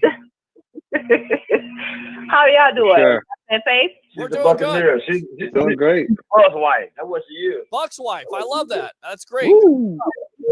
So, yeah, definitely, guys. Thanks a lot for tuning in and keep on tuning in, all right? Anything else? You know, maybe jump another night, man. I was just saying, though, man. Yeah, Antonio Brown, though, man, on the list, kind of, not want them, Right. but I want them. You know what I'm saying? Yeah. It's a little bit you're intrigued by it, but coming to the team. everything else that comes with it. I have no problem, but he a diva. He a diva. That's what he is. He's like, Randy Moss, Terry Owens type dude, man. Well, I think it comes down to this. Look, you got all kinds of pretty girls on your team already. Why would you want another one? Yeah, she's attractive. She's a knockout. But, settle for what you got, because what you got probably is what's going to get you there. Okay? So I would go with what you got, okay? And leave Antonio Brown alone. Let him go. Let him be somebody else's. Yeah. That's where we want to go. Look, well, we already got what we got. We got Godwin. We got Mike Evans. Yep. We ain't worried about nothing. Right. We got Grachak. Come on, man. We squadded up, man. We got it. Take it home, man. Take it home, man. And then the Super Bowl in Tampa right now. Super Bowl in Tampa. Run it, man. Run it. Ready? Man. Run it. That's all I got to say, man. All right, man. Run it. Thanks a lot, Trey. I appreciate you, man. I love that guy. Have a good night, man. Love that guy. I'll tell you what. Let's hold off on the phone calls right now because I want to get this guest on. He's been waiting patiently. Mr. Alex Fleming, welcome to the Evolution. You guys can call back. I think that's Rick from Atlanta. You can call back. Dre, thanks a lot for calling the Evolution. In fact, they're not going to wait. Rick from Atlanta, welcome to the Evolution. I can't follow that. I cannot call. I mean, here's the thing. I love about this, Rick, and Alex Fleming of Fantasy and Flavors. Guys, what I love about this is the fact that he's in the background, and he doesn't have his radio turned down. You know the reason why? Because his wife is behind him saying, hey, no, you need to talk about this. And she's listening. That's what you need in this time of what we're going through. You need a happy wife, a happy life. You need wives and girlfriends that support their significant others. That's all I have to say. I love that. I'm impressed by that. All right, go ahead, Rick. Let's not talk about Antonio Brown or Jameis or Gerald McCoy or blah, blah, blah. Let's talk about who we got now. This is what I'm excited about. Okay. I'm wanting to see, and this is my question from talking to you guys. Mm-hmm. I want real opinions, not my opinion. Sure. Go ahead. The running game. Is it a rookie? Is it rookie? I mean, what does the coaching staff see coming? I mean, what is their thought? Is it a spread it around running game? I mean, I hate that. Yeah. We've done that for how many years where it's like, oh yeah, we're going to have we're going to split Gary's. We're going to do this. We're going to do that. And it seemed like last year, and well, it actually seemed like this under Cutter too. As soon as one guy started doing great, they pulled him.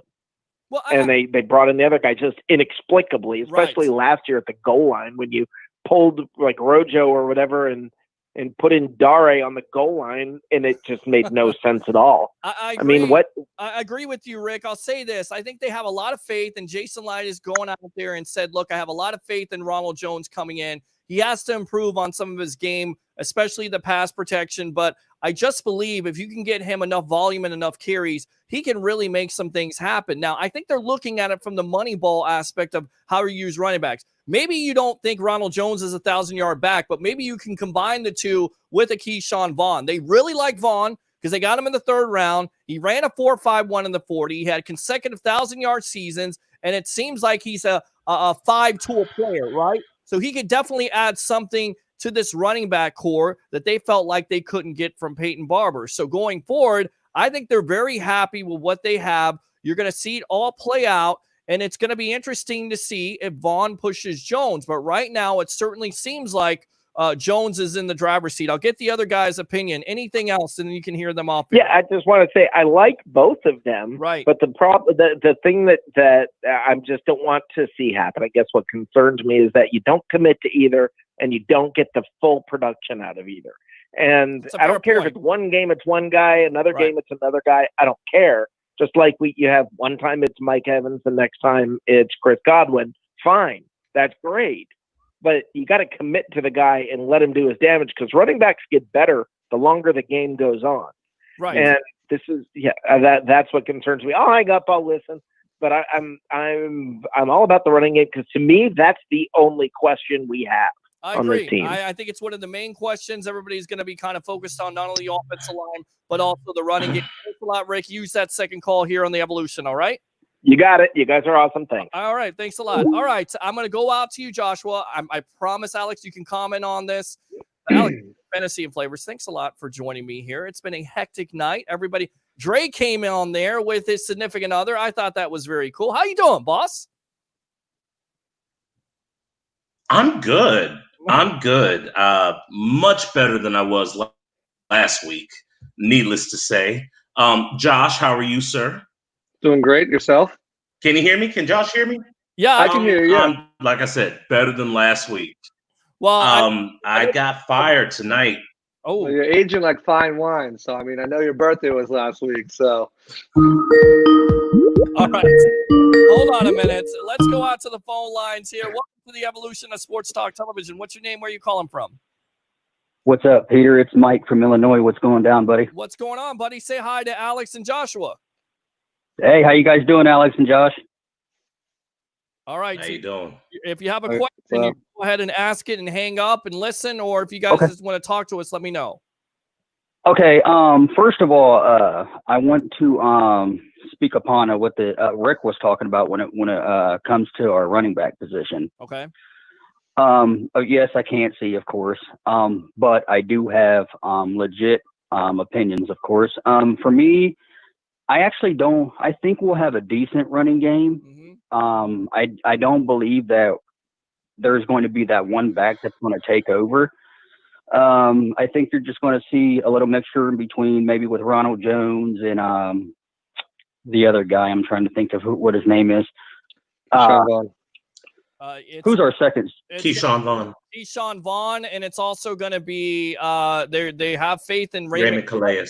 Yeah, I think it's Calais. Okay, well, okay. In that case, I'm gonna say Keyshawn Vaughn will be the second string. But like I said, I don't believe that we're going to have, because here's the thing: Bruce Arians' offense is not a run-first offense anyway. Okay, sure. So we're going to have to make some runs in with the passing game. Maybe throw some screens, maybe throw some bubble passes or whatever.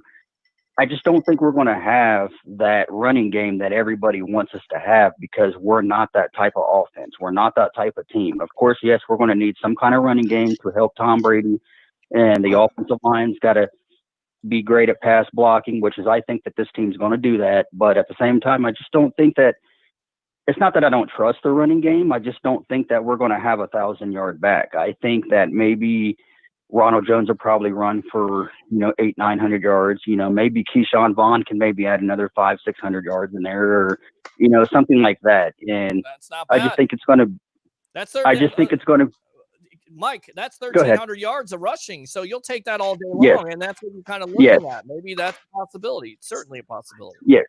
So that's the way I look at it. And also, I know I just posted my comments on there. I wanted to get this from you and Josh and Alex. Okay. Who do you guys, this is a two-part question, actually. Who do you guys believe is the top quarterback in the NFC South? I think it's Drew Brees for now, because, this is Tom Brady's first year in Tampa. And also for the receivers, I'm telling you, the best receiver in the NFC South this year is going to be number 14 for our Tampa Bay Buccaneers. And that's, I love Mike Evans. Don't get me wrong. That guy right there is a hell of a superstar. But Chris Godwin, to me, he kind of reminds me of it a way, and I don't know if you guys would agree with this, but I think he's a little bit more talented, but he kind of reminds me of Keyshawn Johnson in a way. I don't know why. I think it's just because I think he's better. I think he's better. Yes, I think he's more explosive. Yes, he's right. Right, but I just think I remember watching that Super Bowl, and it was more so the defense doing the work. But there was a couple catches by Keyshawn in that game that I liked, and also with Joe Jaravicious. But, yeah, I'll get off here and listen, but I just wanted to get your guys' opinion on who you thought would be the top receiver in the division this year, and also who do you think the best quarterback will be in this division. All right, I'll hang up and listen, and I appreciate it. Yeah, man. Thanks a lot for calling the Evolution. Appreciate you, all right? Yes, sir. All right, there you go. So, top quarterback in the division. Because of Drew Brees knowing the offense and being around so long, I guess you have to say him. But I think Tom Brady is definitely right there. I mean, would you not agree with that, Alex? Drew Brees is the best quarterback in this division. They've had a stranglehold on the division. We really, really need to get into these topics. But for now, until we can get to the topics. Drew Brees is the top quarterback in this division, and I love me some Chris Godwin. I really, really do. But can't guard Mike. Can't guard Mike. Everybody is kind of down, Joshua, on Mike Evans. They say, he may not hit that 1,000-yard plateau. I think both of those guys could hit the 1,000-yard plateau because with everybody assuming that Tom Brady's not going to be able to pick up this offense or it's going to be somewhat balanced, which it very well may be, I still think they're going to be able to throw the ball with ease with all these weapons. Yeah, I agree with that too.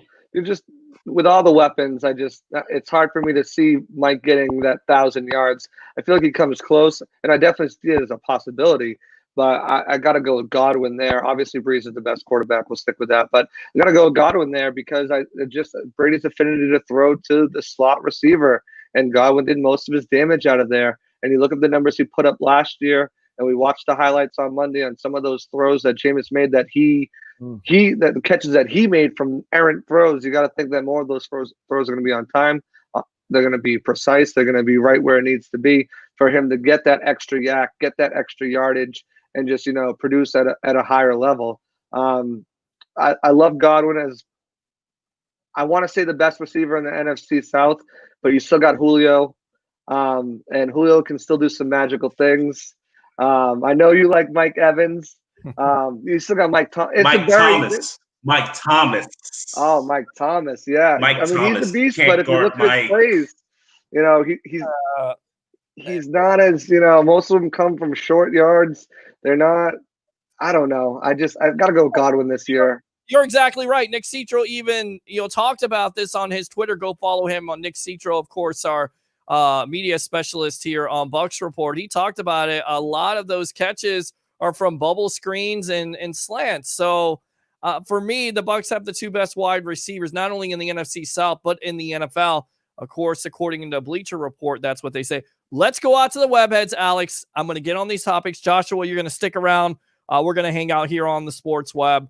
Let's go back to that question from Jose. Do you guys think they're going to be fans in the stands here?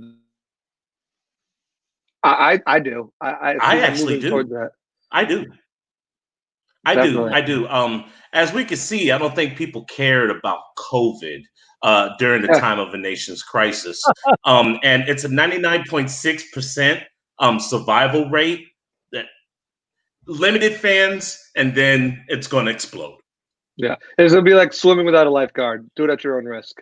There'll be disclaimers to it. They're not going to, they're going to protect themselves so no one can sue them saying, I got sick at the game. Do it at your own risk. Wear a mask. Do the same precautions that places like Universal, who just opened up, did. Hand sanitizer places everywhere. Social distancing. I thought initially they'd use preseason to try it out, but with a lot of these states, not having large gatherings until the end of August, such as Baltimore, Maryland, and states like that. I think that, preseason will be a test run without fans in the stands to see what kind of does. And then I think starting week 1, fans are back in the stands. So, yeah, definitely. All right, good stuff. Mike 6, shout out to Peter. Keep doing your thing, brother. Thanks a lot, Mike, for noticing here. Thanks a lot for joining the Evolution. Definitely tell your friends. Great job, boys, says Leanne. Holy Echo, we talked about that. Okay, Mike. Justin says, I told him to go with Bucky Allen. We talked about that. Great interview. Good job, Josh. Thanks a lot, Angel. Boom, love the shout out. You the man, Justin Campitaro. My editor. This kid is going to be a good depth piece. Here we go. Josh says, Mark, it's gone now. Sound is great. It is. Thank you very much. Buck brings the positivity. Can we talk about your take on the linebacker from Temple? We can get back to that in a moment. Let's talk with these guys. Great job, Josh, says Mike. I want to make sure I get all these comments down, and then we'll go from there because that's the webheads. Is the Drew Brees thing going to amount to anything? We'll get back to that in a moment. Great job, Joshua Allen. You really look sharp with your new haircut. And Peter is very blessed to have you helping him out with his internet show. We call this the Evolution, Uncle D. You're in the family. You should know by now. Don't you dare call this an internet show or a podcast because I'll come through that camera It's the Sports Web. I'm your host, Peter Blake, along with Joshua Cole Allen, our newest writer here, Alex Fleming of Fantasy and Flavors. Family, man. Family. Come on, family. They let some fans at the game if they mask on. That's certainly a possibility. True on AB. Rob says, just don't let your wife find out about your girlfriend. Well, don't have a girlfriend in the first place, guys. Now, come on. That's what I'm talking about. You got a wife. She's happy. She's supportive. Why do you need a girlfriend? You guys are greedy. Stay in your lane, kids would say. Keyshawn Vaughn is the best running back now, and don't sleep on Raymond Calais. Rob says, ran behind an atrocious line at Vandy and put up solid numbers in the stack. SEC. Agree. Rob, good stuff. The fact that we drafted two Let them know. spells bad for Rojo. He needs to step up this year. With the Bucs life. Love it. Coolin. Love Andre. My old lady loves us. That's good. Love you guys. Absolutely. Definitely keep on calling. What's up, Alex? How you feeling, my guy? He's feeling good. Michael Thomas says, Mike, why did we trade Winston? Shaking my head. They didn't trade Winston. They let him go. Dylan said, that's a whole show. Oh, it is. And we're not going to get into that rabbit hole. Please no. NBA 13 over Mike any day. We run the South, says Dre. I'm just going to call him Dre. I'm not going to call him Andre. Just call him Dre. Dre. Hey, what's up, Dre? Bucks. And then, Alex, what is Family and Flavors? It is Fantasy and Flavors, a fantasy football show that can be seen here exclusively on Bucs Report. Mr. Alex Fleming, Drew Brees made some comments today that were a little eye-opening. Let me just say this. At the time of the Kaepernick, when he was kneeling, I didn't necessarily agree with it. I didn't agree with the time of it. I understand why they're doing it now. I respect Kaepernick. Hold on with the calls, guys. Hold on with the calls. I respect why he's doing it and understand it. I also feel like, listening to what he had to say, I can somewhat see his opinion because he is from the military family. But hold on with the calls, guys. What he has said from the very get-go, everybody has said, is this is not about the flag. This is about trying to get attention on police brutality in this country. So I can understand it. And on top of it, I feel like the timing of it is really bad. What do you say, Mr. Alex Fleming? Thank you. I'm going to need a minute or two, Josh, so fill me on this. Let me get this out of the way first and foremost. I stand with the players. I stand with the players. I don't want to get that any way twisted. With that being said, I'm on Drew Brees' side. Whoa. I'm on Drew's side on this. Now, hear me out. Hear me out. People weren't paying attention to Kaepernick back in 2016. I hope you guys are paying attention now. When someone does something drastic like that and costs themselves their career and a lot of money, he's doing it for something more besides himself. He was ridiculed, he was ostracized, and he was... Hold on, man. He was exiled. Yeah. Let me just turn this off. Hold your calls, guys. Hold on. I know... Hold on, Alex. Hold on. It's going crazy right now. So let me just turn off Skype. I do apologize for this. I want to make sure he gets his point across because it's important for everybody here to talk about this if you want to talk about it. So we got off of there. Let's go back to it, Alex. Go ahead. I do apologize. Go ahead. Colin Kaepernick was exiled from the NFL for the stance that he decided to take. People weren't taking Black Lives Matter or Black Lives literally or figuratively, honestly, real. There's too many names that I can name off. There's too many, and I don't want to name those names. We got a brief description of what life could be like if everybody in the States are unhappy. I think Minnesota, amongst other places, got a realization of what life can be like if people are unhappy and their voices unheard. Riots and looting is the result of voices being unheard. I don't give a damn if you're for or against the rioting. I don't give a damn if you're for or against the looting. A building can be replaced. Target has insurance. Life does not. We saw something horrific last week. It shook me to my core. You know how I was last week. I was shook up. I'm usually writing, producing, doing something every damn day, if not every week. And I was shook up. I was offended. I was upset. I was so aggressively mad there was nothing I can do. The voice has been heard. So Kaepernick was right. Due to the fact that he won the lawsuit and the NFL paid him money to, in essence, go away, Kaepernick was right. Let's go back to Drew. Drew never changed his stance. Drew's been this way. Drew was like this when he first got into the league.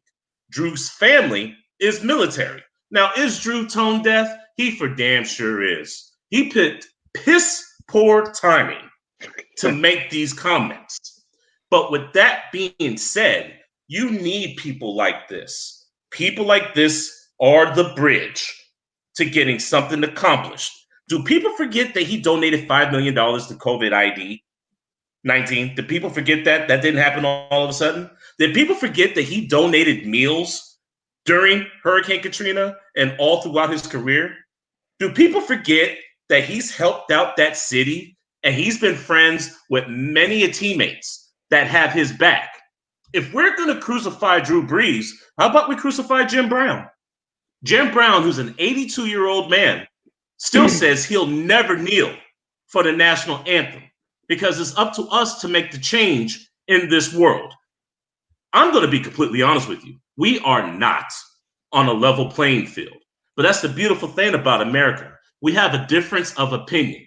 Now, unless you're a racist, a bigot, or a redneck, everybody's voice deserves to be heard. If Jim Brown feels you should never kneel for the national anthem, are we going to treat him the same way that we did with Drew Brees? Let me give you the quote from one of his old teammates, Joe Horn. I quote, people should not be throwing Drew Brees under the bus and definitely need to pump the brakes on labeling him a racist. I know Drew Brees. Drew has done a lot to help Black families and the Black community in New Orleans. If Drew Brees didn't love Black families and low-income families, he wouldn't have helped the way he has over the years. People that are criticizing him like LeBron James and other celebrities don't know him. They need to check his resume. I love my race, and I love New Orleans to death, but I know Drew Brees, and Drew is a good person. And until you have walked beside him and gotten to know him, his wife, and family, you definitely have to give him a pass on this one and allow Drew a chance to think about what he said and come back and make this right. And I know he will. I met Drew Brees at the Pro Bowl. He had his two sons with him. He was approachable, he's easy to like, and he was easy to relate to. Now, I don't like his political affiliations, but that's my personal opinion. That's his prerogative. That's mine. And I know there's certain pictures going around with someone who's definitely not popular right now. But he stood with the players during the whole incident in 2016. He kneeled with the players in 2016. He's on the players' side. Now, Alvin Kamara, Emmanuel Sanders, Mike Thomas, you can unfriend him on Twitter all you want to, but you know what's at stake this year. We all know what's at stake this year. And if you go against your quarterback, you stand no chance in the NFC South. You guys need to bond now more than ever because I'm telling you, those Tampa Bay Buccaneers are coming for you. You're currently the best team in the NFC South. Michael Thomas already has issues with his sensitivity, all right? They have the best combination of quarterback wide receiver duo in the league. There's not another person that has the same numbers that they have. Kamara, it's a contract here. I can see why he's upset, especially after everything that's boiled over last week. But that's the beautiful thing about this country. Everyone's allowed to voice their own opinion, and he hasn't changed from his. That should actually give him more credit than less credit. Is he tone deaf? Absolutely. But he's a man of his word. Malcolm Jenkins spoke from the heart, and I'm not going to say Malcolm was wrong. Was his timing piss poor? Absolutely. But Drew stood by his guns. I'm on Drew's side. I gotta agree. I just think that timing was terrible. And as you mentioned, he did kneel with the players in 2017.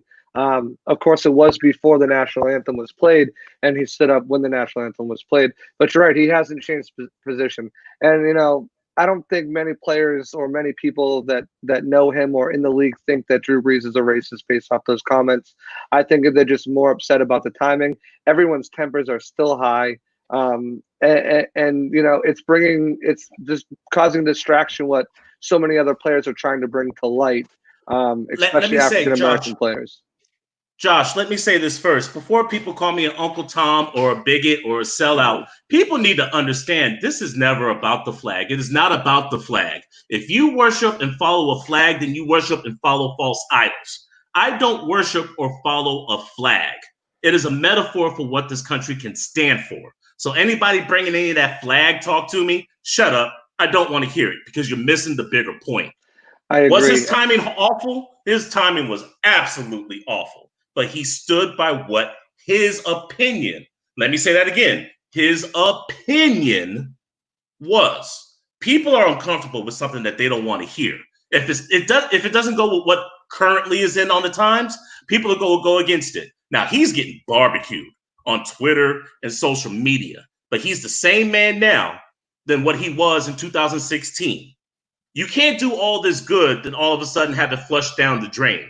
People need to wake up and realize what's important. And if you're going to come at Drew, come at Jim Brown. See how that works for you.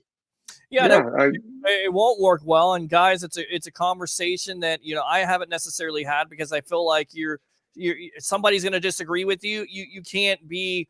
It's a PC society, and anything you say can be held against you. And like I said before, just to reiterate, I didn't necessarily agree at first with them protesting, but as my father taught me before he passed away of cancer. He basically said, look, they have that right to do that. Whether you agree with it or not, that's the great thing about America.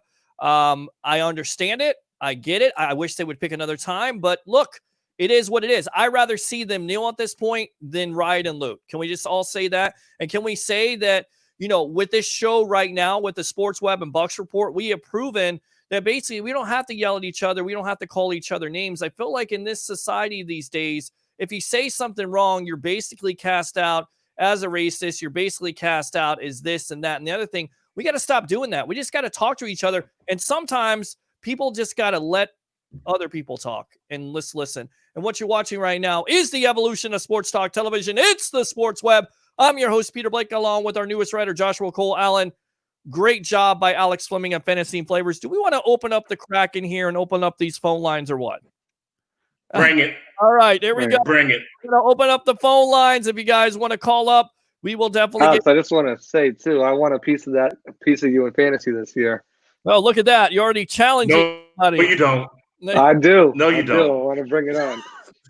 All right, open phone line, 727-266-5851. It's 727-266-5851. Let's go out to the web heads here. I love this show. I'm a Saints fan, but Alex has taught me many things about the Bucs. My second favorite team is the Bucs. All right, cool, Mike. Check out the Fantasy and Flavors. Awesome podcast, absolutely. Now, everyone call when you talk about Breeze comments. You can definitely call in. I just called, says Dre. All right, I know you call back in, so call back in if you want. Best virtual edits video says, Alex, you are wrong, my brother. See, that's a great. Look, we can agree to disagree, but we do it respectfully. And that's all I'm saying on this topic. And I know it's passionate and it's okay because there was somebody that died, unfortunately. And it's happened in this country.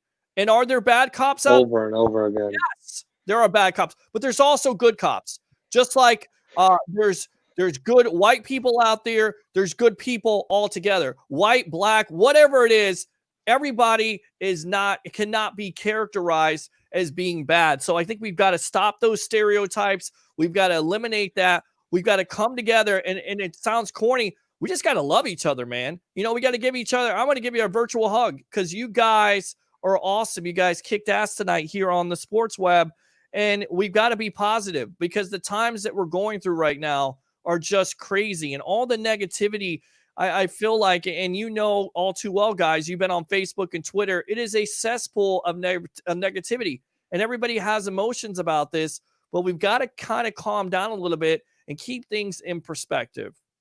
That's all I say. So open up those phone lines. Let us have it. No, let's see. Let's hear it. 727-266-5851. You know it.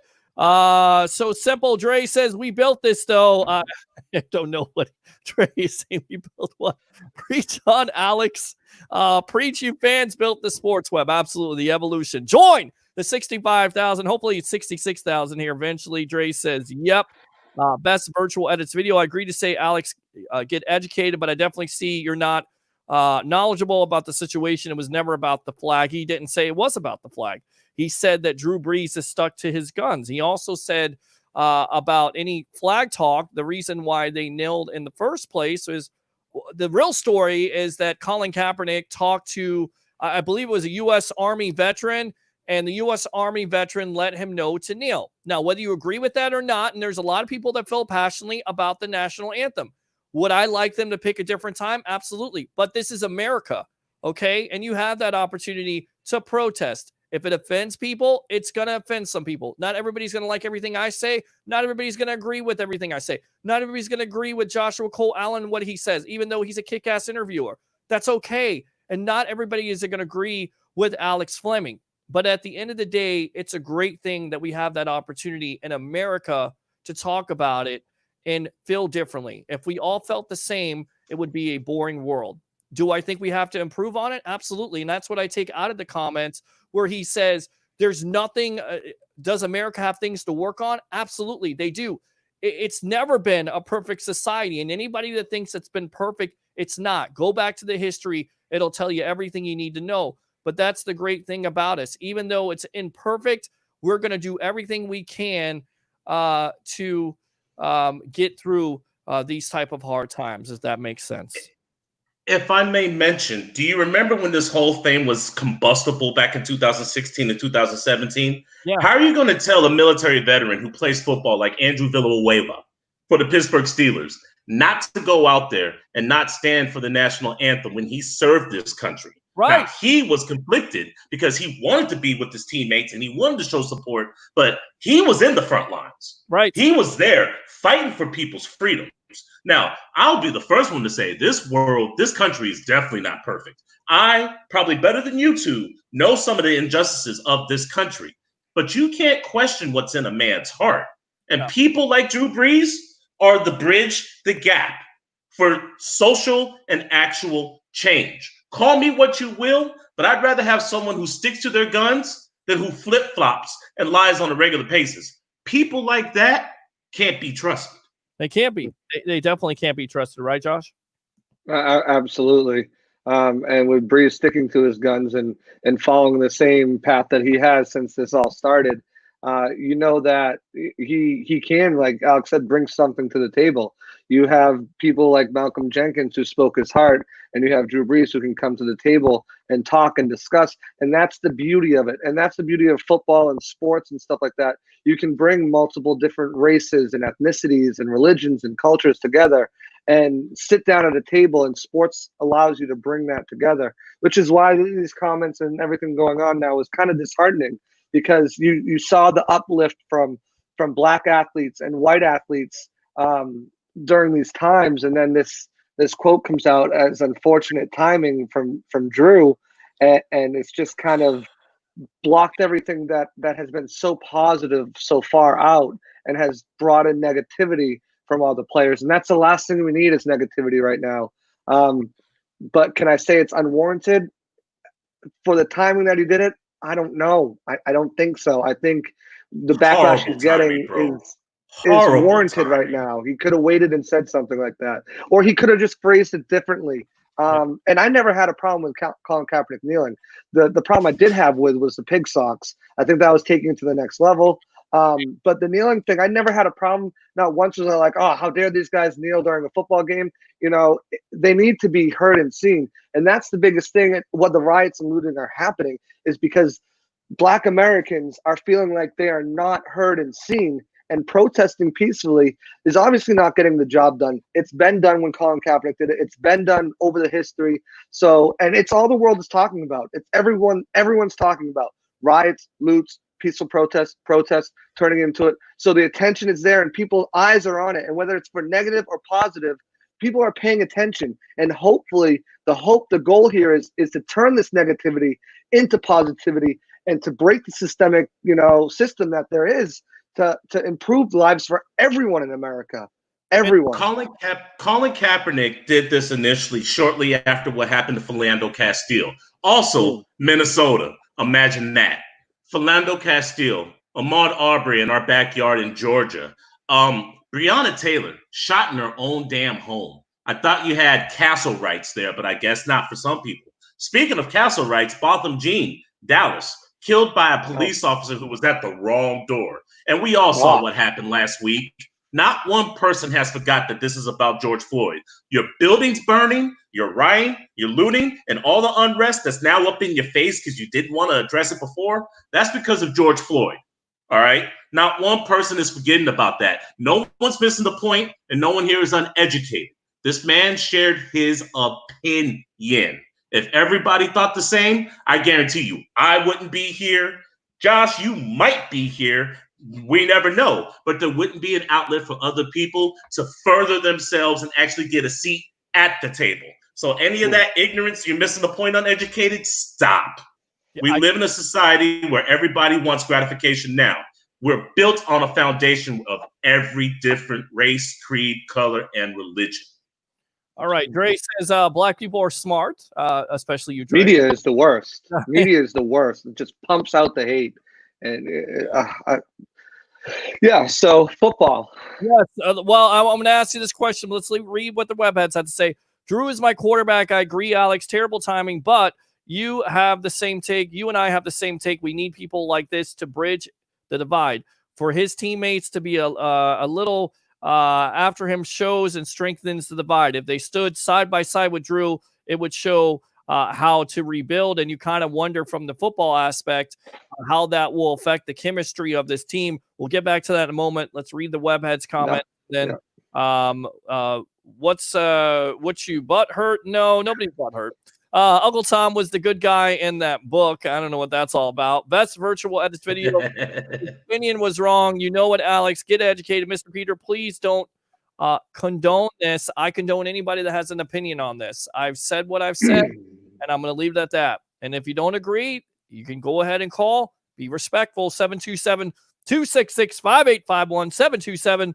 727-266-5851. It's the Sports Web. I'm your host, Peter Blake, along with Joshua Cole Allen, and of course, Mr. Alex Fleming of Fantasy and Flavors. Bruh, chill. I'm fitting the call.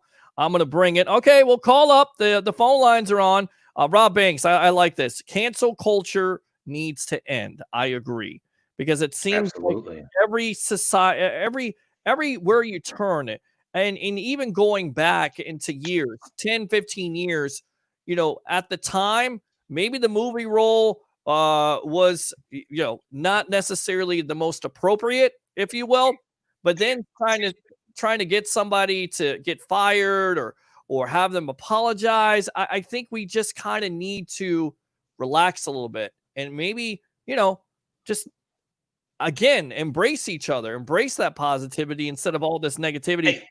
Look, I don't know if you guys ever played football, but I can tell you by playing football, high school and college, he's going to have hell to deal with when it comes to his teammates. But that's a war that he needs to fight with his teammates. Everybody else on the outside looking in, they don't know what's going on in that locker room. They don't know how they function, and they don't know how they get down. Mike Thomas is already sensitive, all right? He was sensitive before these comments. All right, so let's just pretend that the best wide receiver, arguably, in football is going to get on the same page with Drew when Drew makes amends with the rest of his teammates. Only God can judge him and his teammates. This is not our burden to bear.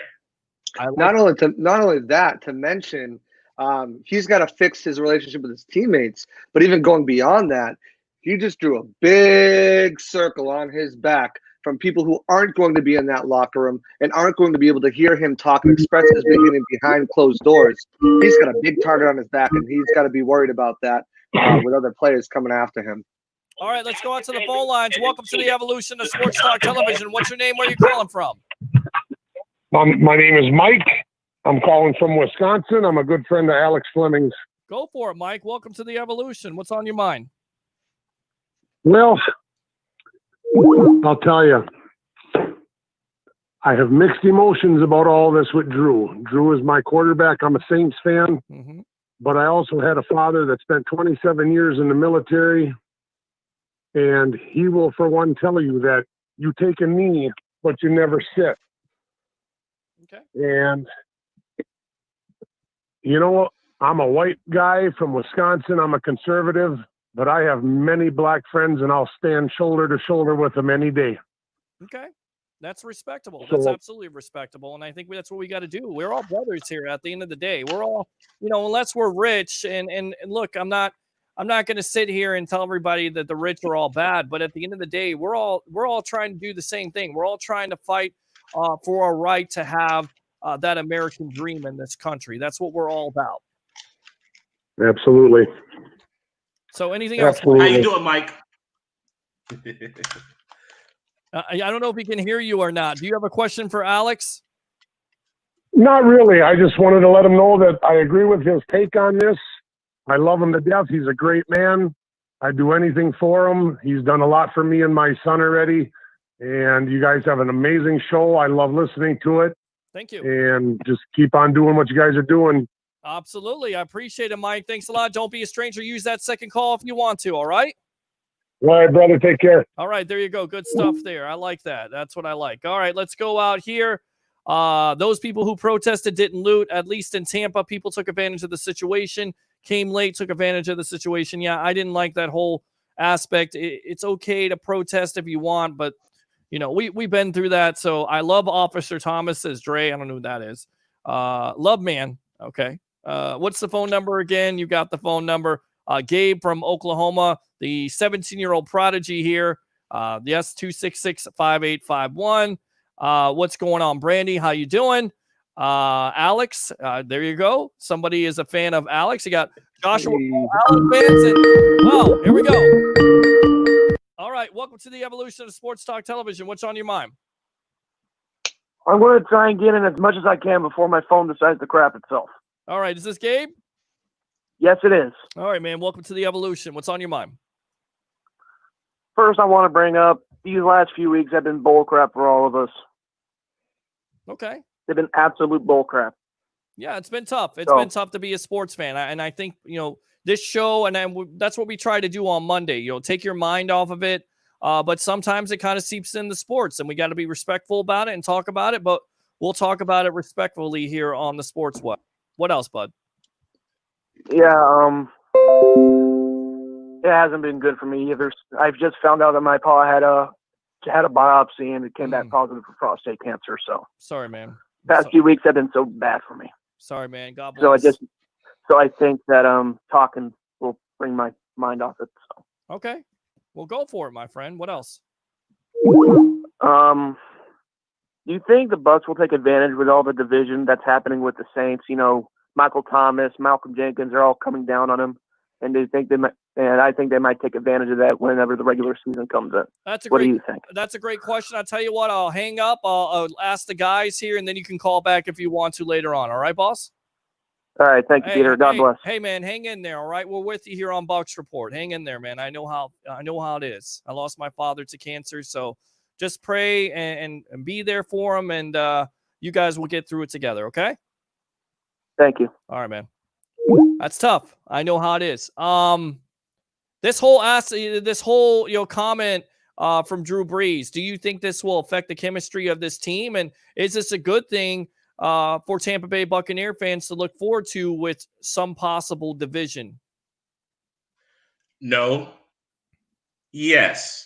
Look, Tampa Bay is licking their chops because they're assuming that there's going to be some type of confrontation, some type of lack of camaraderie in that Saints locker room. What people don't seem to realize is that steel sharpens steel. Malcolm Jenkins, Emmanuel Sanders, Alvin Kamara, and Michael Thomas are in their feelings right now. Hold on, caller. Let's go ahead and let Alex. I know you hate the phone calls when they interrupt, but go ahead, bud. We'll hold on for the call here. Hold on. Stand by. Go ahead, Alex. Okay. With that being said, this needed to come out. Horrible timing. I can't stress that enough. Horrible timing. But everybody's sitting back, praying for the death of the dynasty. Like, amen. Guys, the Saints are the best team in this division. I don't know whether I need to write it on Braille. I don't know if I need it on the backboard. I don't know if I need to send a tweet. I don't know if I need to send a text message. Just because there's some type of little delinquency in the frequency doesn't mean Sean Payton's not going to have this on a well-oiled machine. Drew is on his last leg. Kamara's up for a contract extension. You already have their predecessor in either Jameis Winston or Taysom Hill. Emmanuel Sanders didn't come here for all of that nonsense. You got 2 rookie linebackers. You signed Janoris Jenkins and you just grabbed back Malcolm Jenkins. This team is ready to go. Let me say this to anybody viewing in. If you have an inkling and thinking that they're not going to be ready for the regular season, give your football card away to somebody who actually knows what the hell they're talking about. That locker room is going to be sharp, and they're going to be united. Good stuff, Alex. Swimming up fantasy and flavors coming strong to the mic here on the Sports Web. Hold on, Josh. I know you want to talk about this. Welcome to the evolution of Sports Talk Television. What's your name? Where are you calling from? Hey, I'm doing my second call, Peter. It's Mike again from Illinois. Yeah, go ahead, Mike. Okay, first of all, I mean, I was listening to what you guys were talking about with Drew Brees and the stuff that's going on with the racial thing.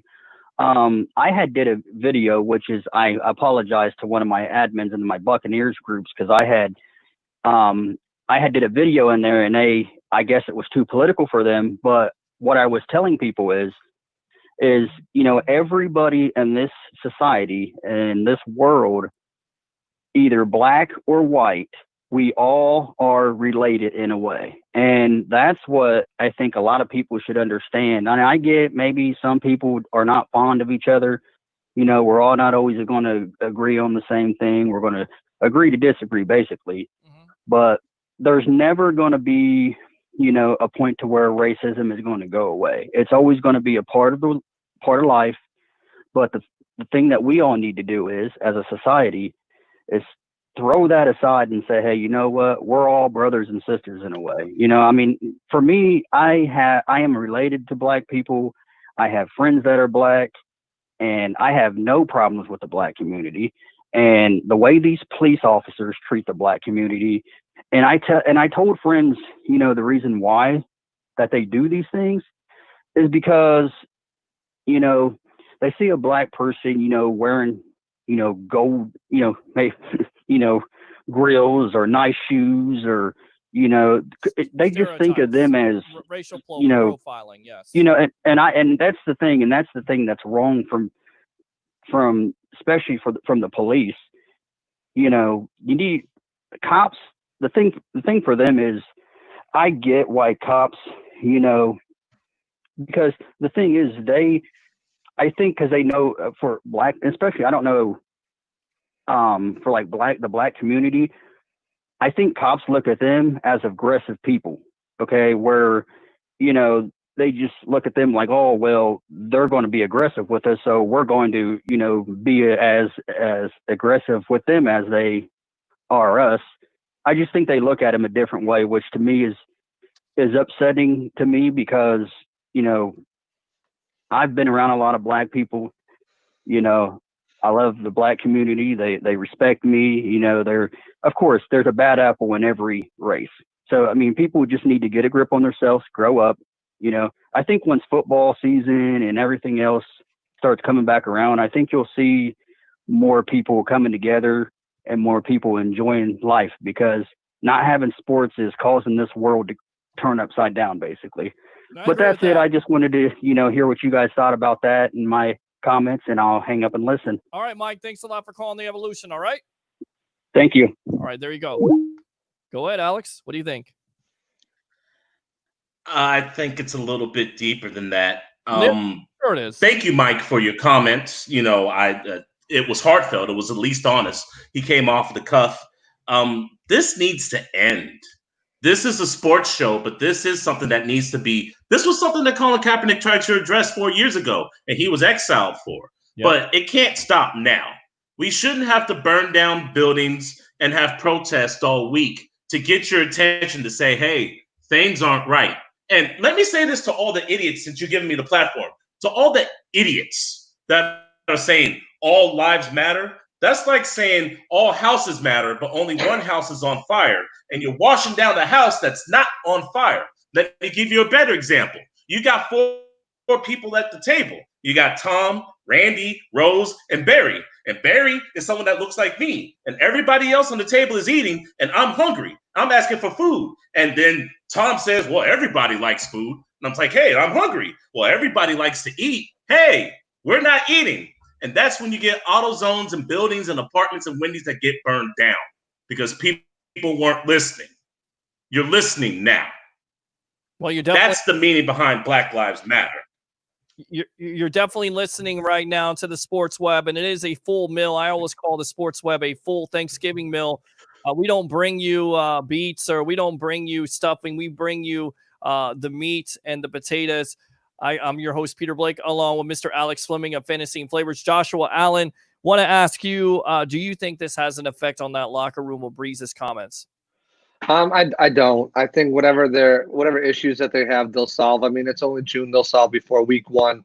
I know a lot of people are hoping, there's some divide, and it plays out a little bit like The Longest Yard, where they stop blocking for them and they stop catching for them, and they let them get sacked and beat up because they're upset. But none of that's going to happen. They're going to be ready to go. And just to comment, on Mike from Illinois and follow up on Alex, this is what happens when you put a community and into an impoverished era and then introduce outside elements to it and then only proceed to prosecute those outside elements and those people in that community over and over and over again. And it's what happens when you do that. You can't put everyone in an impoverished community and then only try to arrest and only try to, use force. And we've seen deadly force in these areas over and over and over again before enough is enough, and it is not all lives matter. We know that. Black lives matter because they're not being heard. They're not they don't have the same rights that they should as an American citizen should have. And they haven't since they've came. I don't even want to say came. We're brought over here. And it's just enough is enough. And, he also said, right, racism's not going to go away. It's never going to go away. There's always going to be racist. But the systemic laws in place and the systemic systems that are in place need to change. They need to. Point blank, they need to change. And hopefully people's eyes are open. And now they will. I tend to be optimistic. Hey, Peter. Yes. Hey, Peter. Yes. Peter. Josh just got invited to the cookout. I wasn't trying to. I'm not trying to, and I'm not trying to appeal to anybody. Well, no, you get it. You get it. Now, I don't want you to lose your base because it might tune some people out who don't like this rhetoric. Because you and I both know what's in between Sarasota and Tampa, Pete. You and I both know what's in between there. They don't like this talk when people like you and I get along. They don't like that. Well, I mean, and I think I do have some notes. I know Tampa and Orlando, and I want to. That's it. That's very cool, guys. And I think, look, I'll just sum it up with this and we can get off of it. And if you guys want to call back and have some thoughts, make them brief. If you have any questions, definitely call up on the Sports Web. And again, be respectful of each other. Everybody has been respectful tonight, which I appreciate. But I think at the end of the day, I'm optimistic. I do think that you can end racism with shows like this when black and white people can come together and have a respectful conversation. I definitely believe that we can all coincide together. We just have to put those stereotypes aside and stop trying to hurt each other and try to build up and make each other better because we're all, again, in the same fight together. We're all trying to survive in this situation, and we're all trying to become great at what we love and trying to accomplish the American dream. All right. Now, this conversation needs to continue all the way to November. Yes, I agree with that. And I'm still looking for my wings. I know you're going to get them to me. So that conversation will definitely never die until I get those, but I got to think about it. Alex Fleming, what's on your mind tonight, buddy? I'm glad we got that out of the way. Let's talk some football. Now, Friday, I came up with a list of coaches that are on the hot seat. Like really, really hot, like barbecue grill hot seat. And the temperatures change from like a mid-sunny day in Florida to probably Phoenix to Equator to Chahara to Hell's Gates. Okay? Now, let me get one name out of the way. Honorable mention. That means he's not in the top 5, but he's there. All right. Honorable mention, Anthony Lynn, Los Angeles Chargers. He needs to win, especially if he's going to inherit that brand new quarterback that he just got and that no-fly zone defense. He needs to win to hold on to his job and get that extension. Wait a minute now. Now, you're kind of changing your opinion on this because you tried to sell everybody here, the webheads, especially on the sports web, that Tyrod Taylor and Justin Herbert, especially Taylor, were going to be the answer. Are you going back on what you were saying before? You don't think they're going to not going back. I'm not going back on a darn thing. I'm saying that he needs to win in order to hold on to his position and get a contract extension. That's why he's honorable mention. He's not in the top 5, bro. Okay. All he needs to do is have a winning record, and Lynn is fine. As a matter of fact, you're going to owe me wings because they're going to make the playoffs. But with that being said, my top 5 list. Number 5, Mike Zimmer. No guarantees after 2020. He's got a 57-38-1 record. His first year, he was 7-9. He hasn't had a losing season since. He took a chance on Kirk Cousins, and he needs to make the playoffs and show that they can be better than the Green Bay Packers. That's why he's number 5. I think he can survive this. I think he can stand the rain. Number 4, Dan Quinn, my good old buddy, Dan Quinn. Started the season 1-7 last year. Almost fired. 5 years?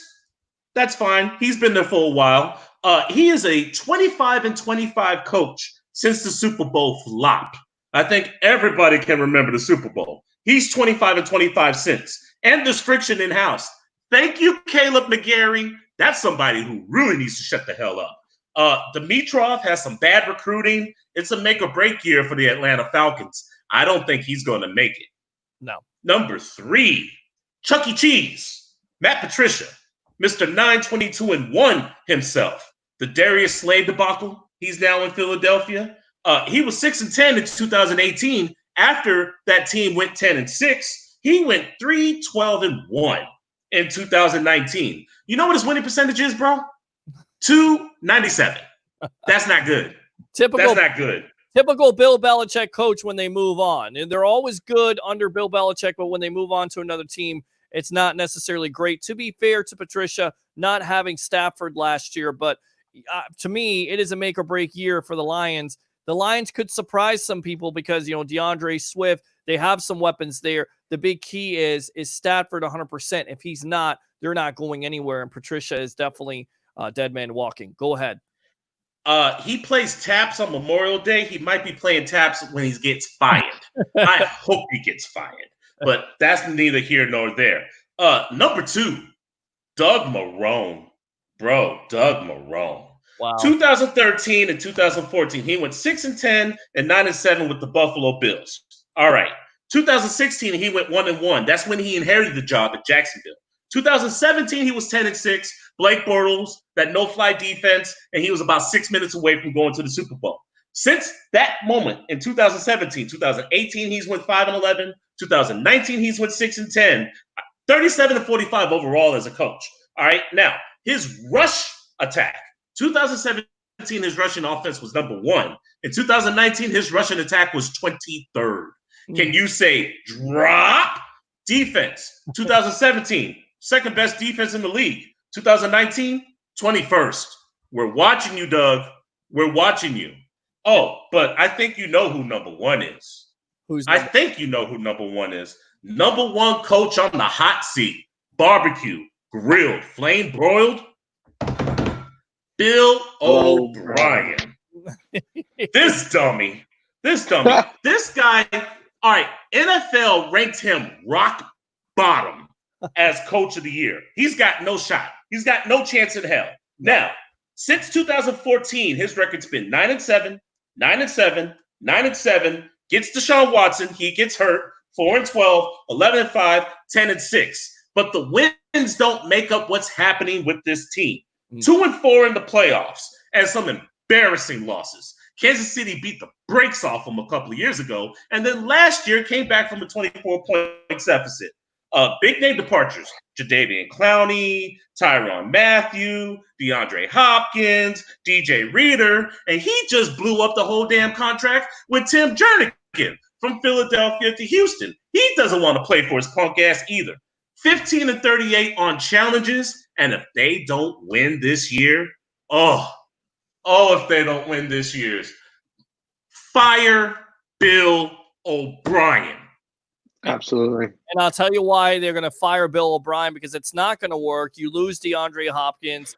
They replace him with Brandon Cooks, which is not a great replacement. And then on top of it, with him being a general manager and the Watson contract coming up, let's say Watson doesn't want to play for Bill O'Brien. If I'm the franchise at that point, I'm firing Bill O'Brien, not only as a general manager, but as a coach, getting somebody that Deshaun Watson wants there. If not, Watson will definitely leave and go somewhere else. Good stuff, Alex Fleming. Absolutely.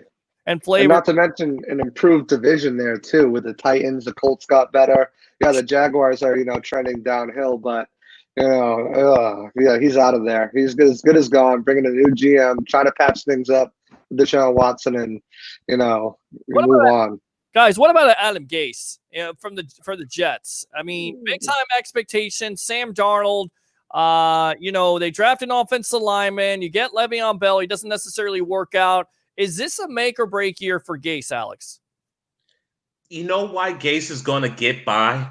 He's going to go 7-9 and just barely escape all that whole we need to fire Adam Gase talk. I agree. He's a horrible coach. But the problem is that division. Have you seen the AFC East since Brady left the Patriots? Buffalo is going to be the talk of the town. They might go 11-5. Their defense has gotten a hell of a lot better, and Josh Allen now has more than just Smurfs to throw to with Stephon Diggs. They're going to be good. Miami's rebuilding. Don't expect anything out of Miami this year. Next year, they're going to be a problem.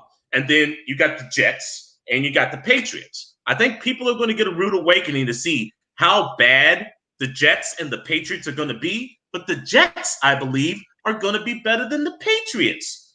Too many losses at too many key positions, whether it be defense or offense for the Patriots. And quiet as kept, Sam Darnold's not bad. Darnold's not a bad quarterback. Doesn't have anyone to throw it to. Well, he got off to the wrong foot last year. Denzel Mims, Brashard Perriman. Rookie. I'm not going to speak on Perriman. Really done crap. Denzel Mims is a red zone threat. Before Matt Rule showed up at Baylor and saved his career, he had 6 catches for 24 yards. The second Matt Rule implemented his offense at Baylor, he was a terrorist. He was a 1,000-yard receiver almost every year, and he had double-digit touchdowns twice. If Sam Darnold is a capable quarterback like I think he is, and Frank Gore takes over more snaps than Le'Veon Bell because he's not running the ball right, they're going to have a legit offense. Are they going to be good? Probably not, but they still got the best safety in the league with Jamal Adams.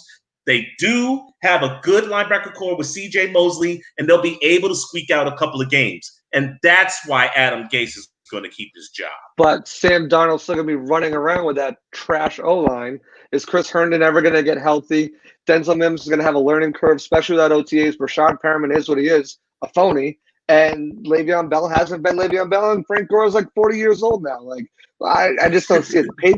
The Patriots are going to surprise people in my mind. Jarrett Stidham, if he came out a year earlier, would have had a first, second round grade. He went in the 4th round.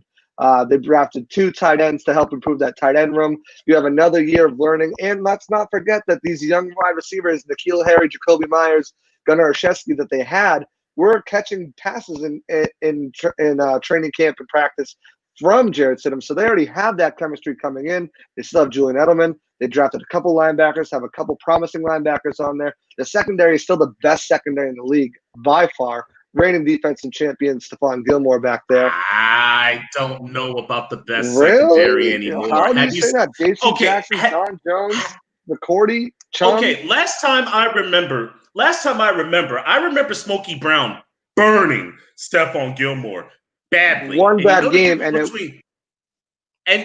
you see, Smokey Brown is like 5'11", 6 foot. He's like a really, really tall Smurf. Stephon Diggs is a problem. I don't think Gilmore is going to be able to do to Diggs what he does to Cole Beasley and Smokey Brown. Plus, that defense of Buffalo is so legit. It is so legit. People are sleeping on Buffalo's defense. They're going to be a top 5 defense this year. And if they get Jadeveon Clowney, if I'm Jadeveon Clowney, I would definitely join the Buffalo Bills because they're going in the right direction. I disagree with you, Joshua. I know you've watched the Patriots a long time. I don't even think Jarrett Stidham is going to be the starter. It may be Brian Hoyer. That report has come out where he knows that offense. Do you think there's an opportunity for Hoyer to be the starter and then eventually for them to start Stidham? No. I mean, Hoyer knows the offense. Hoyer was brought in here to tutor Jarrett Stidham into that starting role. Now, could the whole COVID-19 may have affected those plans? Maybe. But it's Bill Belichick. Of course he's going to say this and then do that. He's a master of smoke screens. He's a master of disguising things and not giving away his hand. I mean, listen to any of his press conferences. They all sound like this. So, I mean, he doesn't give away any details or anything like that. The Patriots are going to be, they might not win the division. I have Buffalo ahead of them, but they're certainly not going to finish in last place, third place. I see second place finish, probably around 8-8, 9-7 out of that team. They find a way to win. It's a culture. I say that's a Brady thing. I think it's 4 to 6 wins or less. I think the Patriots are going to be disappointed. Wings. There you go. There's some very legit reasons to cancel people. Says best virtual edits. Phone line is busy. I'm trying. Okay, we got you on. Best virtual edits video at the end of the day. Can we all just live the life we want to live? I agree. Phone lines are open. Mike Thomas got mad that Devontae Parker was right. We run the You have to explain that to me. Prayers to you and your daddy, Gabe. Absolutely. I know the pain, Gabe. Stay strong, bro. We love you, man. That's why I love the protest is all humanity, but mostly for Black lives being murdered by cops. Mike, I meant PA as in grandfather, but still it hurts. Okay. Don't hurt him, Alex, says Blake Anthony in Sports Talk 49. This is one of Sometimes you got to. Yes, this is one of the best Saints teams ever. I'm going to talk this more from NBA players and NFL players. OMG. It's just ignorance, says Brandy. Thanks a lot for tuning in. Always love when women tune into the sports. Well, I'm just saying we need more women on the sport. Gotta love it. I love it. We should have had. My wife is watching now. We've been suffering, says Dre. Blake, it's called Black Lives Matter. Not only Black Lives Matter, we all already know that all lives matter. WTF. Been the same losing in the playoffs Saints team for 3 years straight. BLM. Let's talk football. We're definitely talking football. It very well could be again. Oops, replying to Logan. Bro, damn, if we write, we had the bad guys now. It's affecting sports now. Josh is cool. Wow, says Ray. Alex is preaching, absolutely. Let's see, bald head. I'm not saying that. We're going deep now. He Dingaling. Okay. Josh rocks. You're good, man. I agree. Black lives are not being treated equal by police and businesses and stuff. I agree. No, I'm not going to say this. Not to be that guy, but got mixed nephews and stuff. I don't want my nephews getting choked out walking home from the store. I just meant I was ready to hear about some Bucs news, and I turn it on, and it's not football. No disrespect. No disrespect at all. We would talk most Bucs here. We will. Amen. Dolphins. This dude, Josh owes wings. He's cool. Josh doesn't owe wings. It's Alex that owes wings. Gabe says Brian Flores is a better coach than many realize. Just look how much his team improved. Week 2 blew out the Patriots. Week 17 won a tight game against them. I'll smoke some wings up on the smoker. Bucs Report cookout soon. That's the plan. Alex, you definitely invited to that. Bucs Lives Matter. Absolutely, they do. Open invite, possibly. Open invites. Andrew Fulbear, the big board. Jay Gruden already in place to take the job when they draft the quarterback of their future. My man, that's good stuff. Funk, says Dre. We definitely like that, Funk. And you being Dre, you better like. I'm just saying the West Coast. I do. I prefer it. Just saying. Hot take. Bill O'Brien gets fired even if they make the playoffs. I hope. Now, solid defense, and now with the weapons, Allen is going to be a beast. Pats will have their first losing season, says Rob. Tall Smurf, ha, ha, ha. Alex, you have the Clippers.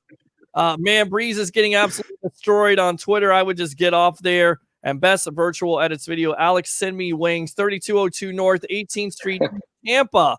No, he's sending me the wings, not you. What else, Alex? One last thing. You don't mess with man's wings. You don't mess with my wings now. Come on, best virtual edits video. When the hell did I owe him wings? When did this happen? You don't owe him. I don't know. He's trying to get it. He's trying to tell me that LeBron James is the greatest player of all time, and now he wants to actually steal food off my table. Who the hell are you, best virtual video edits? NBA news. They're actually going to have a 22-team play, not a playoff, but a format, because there's so many people for that 8th spot in the West. Look for San Antonio, New Orleans, Portland, Sacramento, which I'm about to get back to, and Memphis to fight for that last seed. But this also allows Orlando to get the hell out of that 8th spot so they don't have to face against the Milwaukee Bucks. So I'm actually quite excited about that. It's going down in Oaktown right here, Orlando. Be jealous. I'm going to try my damnedest to try to cover it. I'm loving it. I love every minute of it. I'm glad the NBA, unlike the MLB, actually knows what the hell they're doing and they're going to get something done. One more quote, and hopefully we never have to discuss this whole thing about what happened last week again. Pete, will you allow me one quote? Absolutely. Go. Joe Burrow. Joe Burrow. Shout out to Joe Burrow, because he said this. The black community needs our help. They have been unheard for far too long. Open your eyes, listen, and speak. This isn't a politic thing. This is human rights. He wrote that on Twitter. Shout out to Joe Burrow. I may not like Cincinnati, but you know what? I'm rooting for you. Yeah, absolutely. You have nothing but to root. You have to root for Joe Burrow and the Cincinnati Bengals. Of course, local kid there is my TV just went off. There we go. I hate when that happens, that power-saving crap. I hate that. So there we go. We got the back on there. But hey, you got TVs, bro. We can't afford that. You got TVs and all this stuff, bro. Okay? I got a flag. No. I won a Busch Garden, so my kid did. Someone asked me where I got it from. I got it the other day. Yeah, Busch Gardens. I won it on one of those bean toss things, whatever. Let's go out to Dre. My dog calls me Dre. Absolutely. Give me the wings, Alex. I'm a fat man. I need my wings. That's crazy, Peter. You can't help me get wings here. No, they're my wings, not yours. Now, wait. So you're telling me they're playing in Orlando and the Magic aren't playing? Damn, Peter, Magic sucks right now. The Magic, are they going to be in this? I mean, they're 8th spot, right? They are 8th spot with the chance of getting the 7th spot. All right, I remember this like yesterday. The season ended on a Wednesday night. The Orlando Magic was scheduled to play the Chicago Bulls that following Thursday, but everything shut down Wednesday night. You know what happened that Wednesday night? The Brooklyn Nets beat the Los Angeles Lakers, giving them an exact 1-game lead over the Orlando Magic, which means they avoided the death sentence of the Milwaukee Bucks. With 22 teams and a nice 10-game play-in, Orlando has the chance to change its fate, get a better schedule and record than the Brooklyn Nets, jump from the 8th seed to the 7th seed because they'd have to win all the games to catch up to the 6th seed. That's Indiana. I don't think that's obtainable. And I think the Magic have a better chance against the Los Angeles Lakers than that Milwaukee Bucks squad in the first round. Now, be it. Let me be honest, because I do cover the Magic. If the Magic gets stuck in the 8th spot, but everybody for the Magic is healthy, we've never faced Milwaukee with an entire healthy squad. Alfred Aminu's been gone for quite some time. Jonathan Isaac went down with the injury. DJ Augustine was gone and he came back. Markelle Fultz has been working on his shot, working on his play, and he's becoming a field general. Aaron Gordon is a bad matchup against Antetokounmpo, but if he came off the bench second string, first round matchup, think about it. If you had a lineup of Markelle, Fournier, Vucevic, Jonathan Isaac for defense, and Aminu just for matchups, and have him come off the bench with DJ Augustine, Terrence Ross, Mo Bamba, and Anthony Gordon, I think we'd have enough potent offense to deal with the second team of the Milwaukee Bucks, and we can shock the world. Well, I'm not ready to go that far, but it's definitely intriguing. I feel like some of those guys really got to develop their game offensively, and that would definitely be Isaac. He's been disappointing. Watching him come out of Florida State, he's been hurt. Yeah, I mean that's the thing. I mean, I don't know where the Magic go at this point. I mean, it's going to be a 7th or 8th. I just wonder what they're going to do in the offseason, if they should trade some of these guys or continue to grow. Josh, you wanted to say something? Yeah, let me just tell you something. Milwaukee, 8th seed, 7th seed. I'll tell you what. If the Magic do get to the 7th seed, that shouldn't be their goal. Their goal should be the 6th seed, because if they're in the 7th seed, they just have to face a little, young team powerhouse called the Celtics, and they ain't getting past the Celtics. No. Pump the brakes. All right, first and foremost, no. That's not how it's going to go down. It's going to be a 16-game format where East and West are convoluted. I'm glad you mentioned that. I heard today that they're going to be separate today. I just read it earlier that they're going to be separate Eastern and Western conferences. They're not going to do the convoluted, which I was hoping for personally, but I guess they're leaning more towards having separate conferences, which is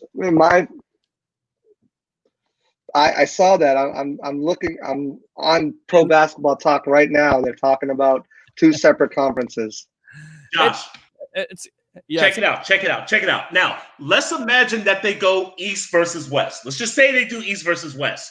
If they moved out of that 8th spot and moved to the 7th spot, they would actually get Toronto, because they had the 2nd best record in the East. I actually like their matches against Toronto because there's no more Kawhi.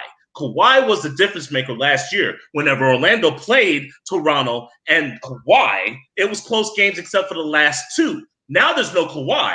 That's a fair fight. I'll take that any day. If it's convoluted with East versus West, if they moved out of that 8th spot and moved to the 7th spot, their first round matchup would be against the Los Angeles Lakers. That's tough. That's a tough matchup. Yes. As it is right now, Milwaukee would play Orlando, Miami would play OKC, Boston would play Philadelphia, the Clippers would play the Dallas Mavericks, Lakers would play Brooklyn, Utah would play Houston, Denver would play Indiana, and I got Indiana, and Toronto would play Memphis, if you have a convoluted East and West. Yeah, I mean, like I said, with with everything going on right now with COVID, you kind of wonder how it's going to affect the chemistry of these teams, especially a Lakers team that's been looked upon as being a championship contender, how it's going to affect these top-notch teams. I feel like Boston is definitely in that conversation and felt like before the year that they would be a scary team come playoff time. So I think Kemba was hurt a lot of the season too. That's what I'm saying. Kemba's going to be back. Everybody's going to be well rested. There's still the 76ers. Everybody assumes it's going to be Milwaukee, and then you really don't know who's coming out of the West. Is it going to be the Lakers? Is it going or the Clippers? I think it's going to be the Clippers. I just feel guys, I don't know about the East because I can actually see 3 teams come out of the East, but Milwaukee's definitely one of them. Boston is the dark horse, and Toronto is the defending champs. Everybody else, garbage. Don't waste your time. They're getting beaten the first or second round. They don't matter. The West, I only see 2 teams coming out of the West, and it's both LA.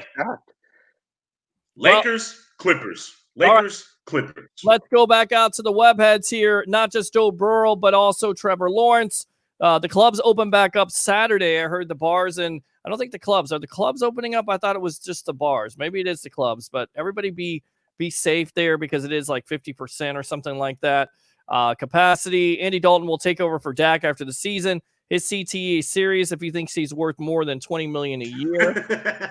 Blake Anthony says, "Go Hornets." The Magic better win in their hometown. They can't go out bad for O-Town. Magic just have a lot of bigs. They have a lot of injuries. Good stuff. Best virtual edits video. Alex, you're speaking. Excuse me. Real facts, my guy. I was looking forward to the season. OKC was looking like a 50-win team, looking to close to being a 5th seed, and then poof. Joshua is a Raptors fan. That's what they're saying. Celtics. Yeah, Celtics. Dylan Casey Peach is going to make some noise. Goodness gracious. Pacers are going to make some noise. Was also this season, Steve Adams didn't take one shot to the crotch. It's horrible how they have it It'll be interesting, the NBA and how they want money, I guess. Intense, says Jay Arroyo. And who knows? I think it's going to be extremely entertaining, hopefully very entertaining tonight as much as this show. So is there anything else we want to talk about tonight? I mean, they started there an is F one Drew thing Brees chant. Oh, sorry. No, go They ahead. started an Oh, yeah. F Drew Brees chant outside of New Orleans Stadium. And I guess they're letting a punter come back into Arizona State after he was entered the draft, hired an agent, and then didn't get drafted, which is kind of unprecedented. So we'll see if that becomes the new norm going forward. If you get undrafted, you can go back to school, or you're an undrafted free agent, which I've never heard of it happening. So it's kind of an interesting story that broke today. All right, Alex. Drew Brees is getting barbecued, and you know what? He deserves it. This is one of those times where I am going to agree with Malcolm Jenkins. Sometimes it's best just to keep your damn mouth shut. Yeah. Other than that, Grant Napier will no longer be telecomming for the Sacramento Kings. Him and Boogie, DeMarcus Cousins, have been beefing for quite some time. And Grant Napier said something he probably shouldn't have said. So he is bye-bye, Felicia. They're going to have to find somebody new to broadcast for the Sacramento Kings. Good job, Boogie. That is being like water, my friend. The cancel culture, or the cancel culture continues here in 2020. I hope we get back to normalcy here. Joshua Cole Allen, go ahead and promote yourself. We'll get you out of here. So you can follow me on Twitter at Joshua_C_Allen. I'll have another interview coming up next Wednesday, this time with a former Patriots defensive back, kind of give us some insight on Gronk and Brady, playing up against them in practice, also what they're like off the field in the locker room. That was really pretty good interview. So a lot of information, some information that I don't think's been out there really. So look forward to that. I'll have some more articles coming out. Those will be liked and shared by myself, Bucs Report. So, look for those as well. And other than that, everyone just stay safe and have a great night. Good stuff. We'll get through this together. We will. We'll get it through together here on the Sports Web on Bucs Report. Thanks a lot, Joshua Cole Allen, our newest writer here on The Evolution. All right? Thank you. Have a great night, guys. All right, there you go. And Alex Fleming, go ahead and promote yourself, my friend. All right, I just want to get this out of the way. Unless you're a midget, I see everybody equally. I don't give a damn about color. I don't give a damn about race. I do care if you're a lady, though. But that's neither here nor there. Truth Serum Football.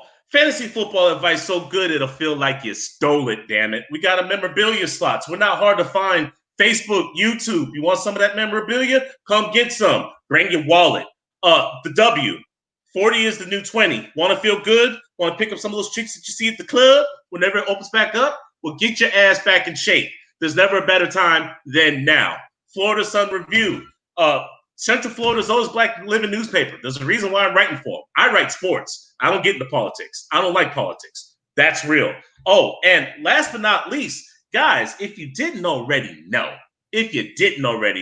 I'm going to be working alongside this man, Peter Blake, pretty soon. I'm going to have my own show with the Bucs Report called Know Your Enemy. And I think now more than ever is best if you have some football knowledge so that way you can win in your fantasy drafts, know what Tampa Bay is playing, know who New Orleans is playing, know about the NFC South and the changes that are going on. I love the show. Thank you for having me. You are not your ADP score. And guys, this same energy, this conversation, it needs to continue until November. Wash your damn hands. Love you, bro. There you go. Alex Fleming of Fantasy and Flavors killing it here on the Evolution of Sports Talk Television. I'll see you soon, my friend. All right?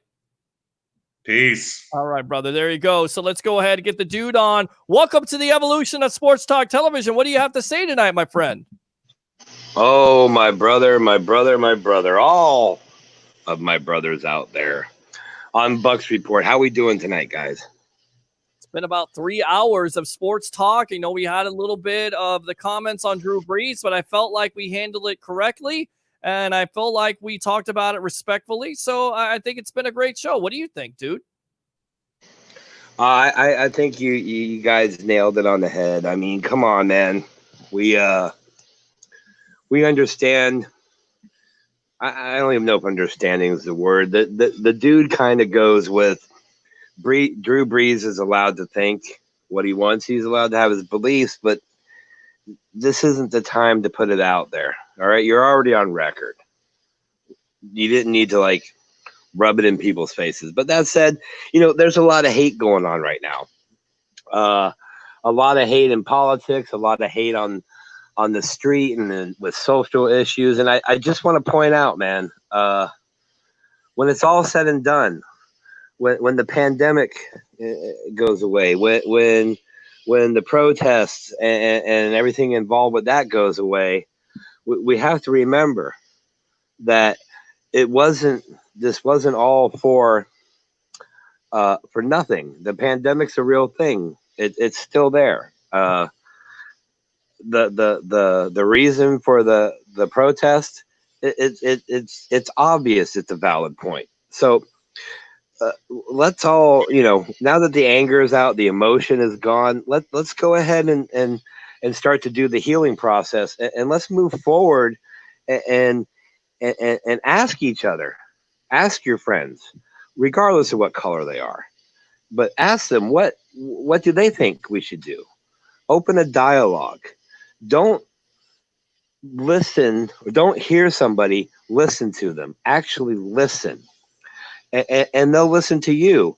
And what you're going to find out is, more often than not, the majority of the people who are at odds right now, there's very little that separates your opinions from each other. It's not a lot of uncommon ground you have. You have more uncommon ground. With that said, that's all the heavy-hearted stuff. I just want to point out, Buccaneer fans, you're looking at a guy here, Peter Blake, who brings it to you, brings you more Buccaneers talk than any outlet does. It's not recorded. It's live. And we here at Bucs Report want to thank him for what he does. Everybody that comes on today, Mr. Bucs Nation, holy crap, we've been chasing this guy down for a while. He's a busy man. 6,000 subscribers on YouTube, 1 million views. The dude approves of that. Joshua Cole Allen, your interview is phenomenal. I mean, everybody, we could realize Joshua just started interviewing players. What, Peter? 3 weeks ago? 3 weeks ago, yeah. and granted, I know, these guys aren't big names on the team. Well, we got to start somewhere, and that's what we're doing. So I guess the whole point of this phone call was like, look, everybody, when this is all over, or when the emotions are settled down some, look at your friends, look at your neighbor, look at your brother next to you. Talk to them, reach out to them, genuinely. Listen to what they have to say. Listen to what everybody has to say. You might learn something. You might learn something about yourself. That said, hey, Friday night, everybody be back here. The Sports Web will be live. But don't forget, tomorrow night, 8 p.m., Thursday Night Live with Charles Richardson and Joshua Allen. Now, we'll see you guys tomorrow night. Peter, again, thank you for everything you do. People out there, stay safe. Use your heads. And I guess we can say it now. Don't be a Drew Brees. Good stuff. Thanks a lot, dude. Appreciate you. All right, there you go. So we'll read these comments, and then we will get out of here. Who paid Alex to do this promo? Laugh out loud. He is the GOAT for real. Christopher says, less hate, more prayer, and fire those cannons from Dre, one of my favorite web heads here on the evolution of Sports Talk Television. So what do you get out of this show tonight?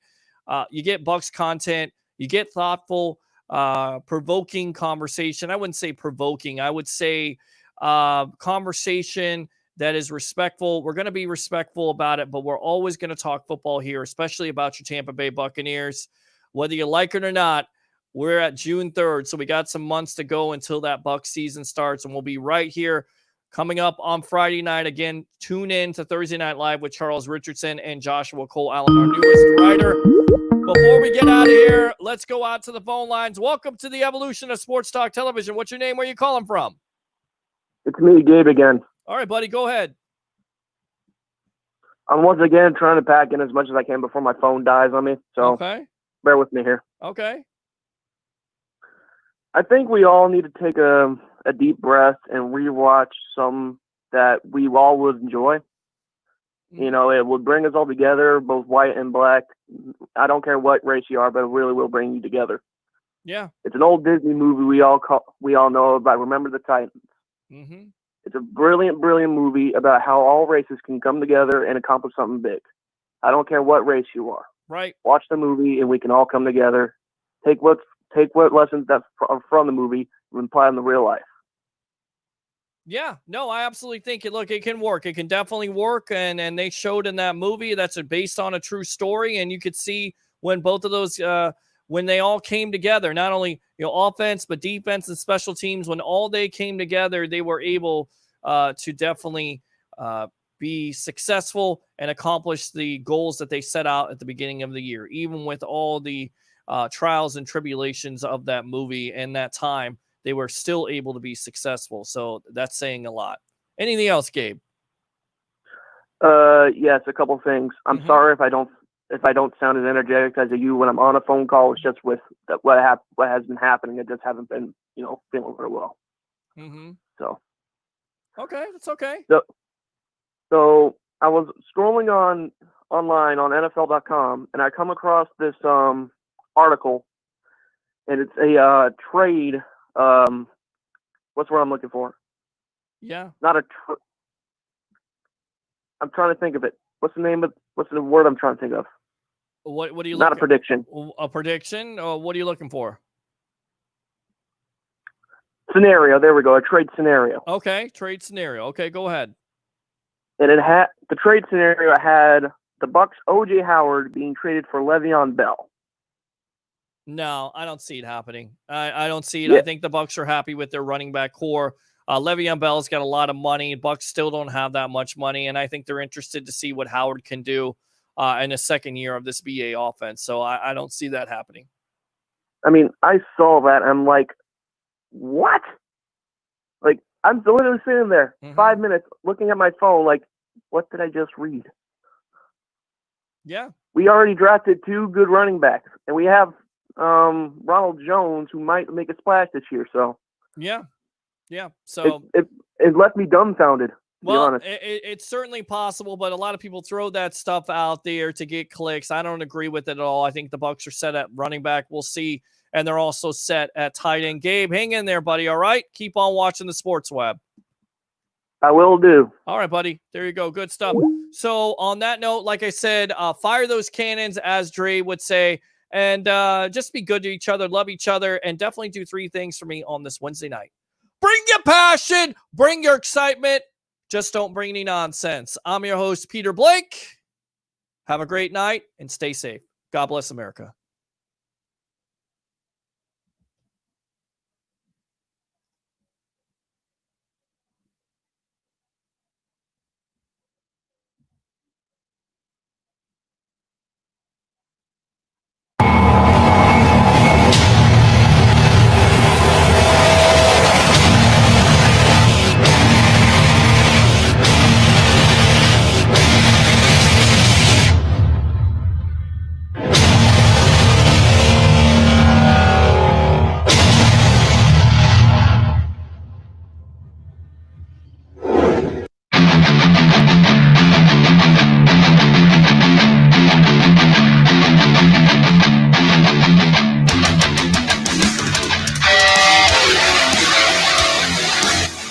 You're now in the Sports Web, a sports talk show for the hardcore fan. Bring your passion, bring your excitement. Just don't bring any nonsense.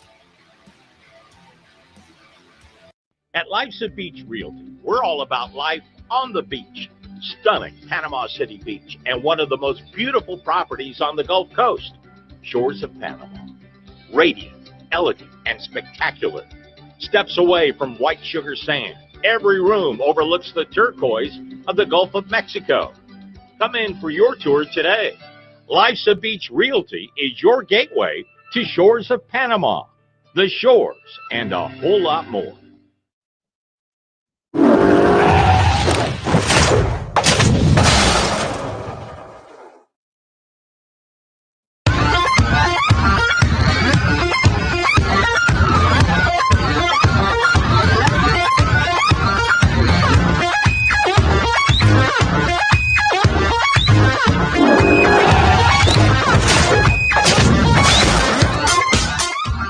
Come to Sam Ash for hundreds of exclusive holiday deals on music and sound gear from the most iconic brands. Save big on professional and starter guitars, drums, digital pianos, horns, violins, DJ, and electronic production equipment. Supercharge your home studio with deals on podcasting, streaming, and AV equipment like speakers, microphones, headphones, and acoustic treatment. Plus, with 36 months no-interest financing on thousands of items, you can get the gear of your dreams right now. From our incredible selection and service to our lowest price guarantee for over 95 years, real musicians know you only go to Sam Ash.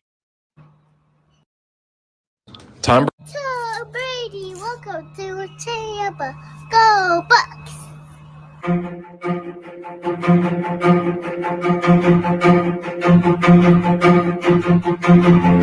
Realizing my potential has been what my career has been all about. Things that I've dreamed about have actually come true. And the Patriots have won Super Bowl 36. Unbelievable. Things have happened in my life as I kind of hoped they would happen. It's been, just a complete evolution. You know, how I just kept kind of fighting and clawing to continue to power forward.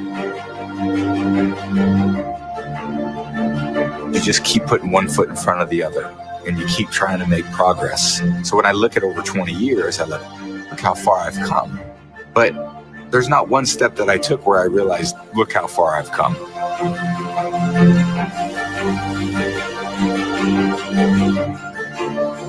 But those series of steps that I put together, I go, wow, that's quite a journey.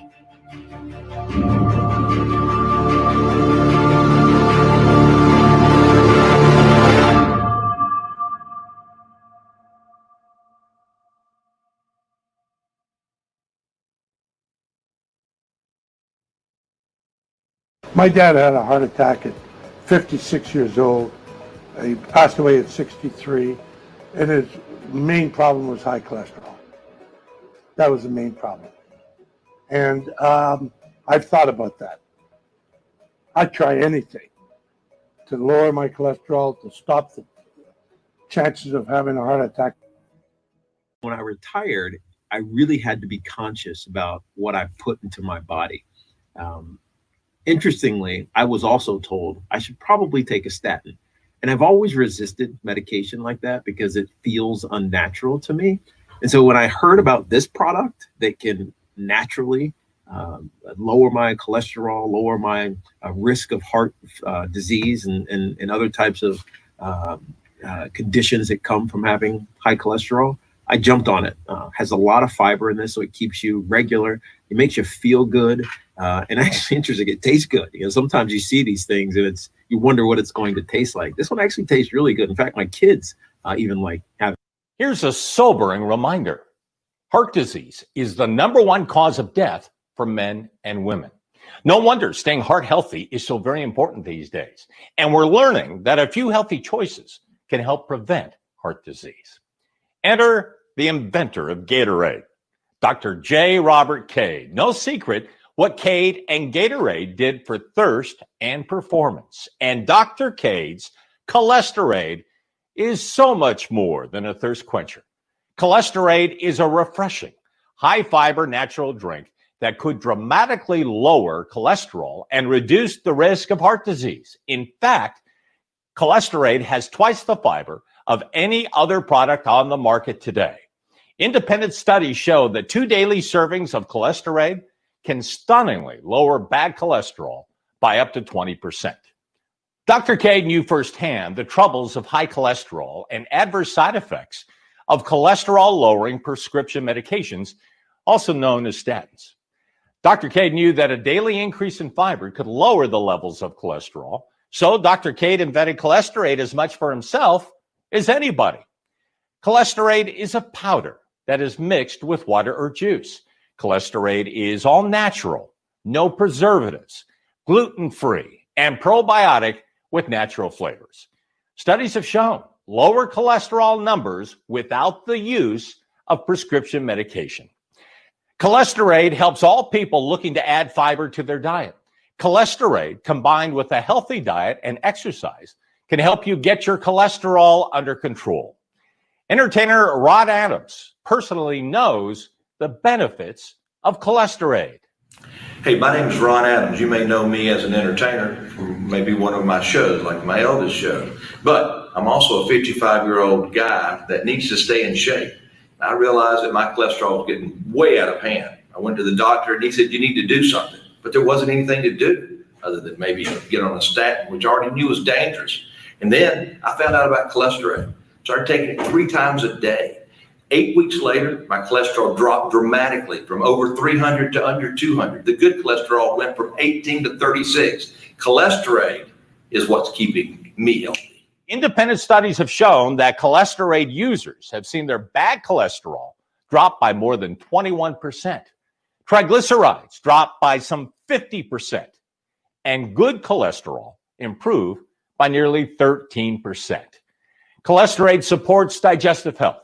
It has 3 great tasting flavors and has become the future in the fight for lowering bad cholesterol. You can find cholesterol by ordering at www.cholesterol.com. You can find it on Amazon and at major retailers nationwide.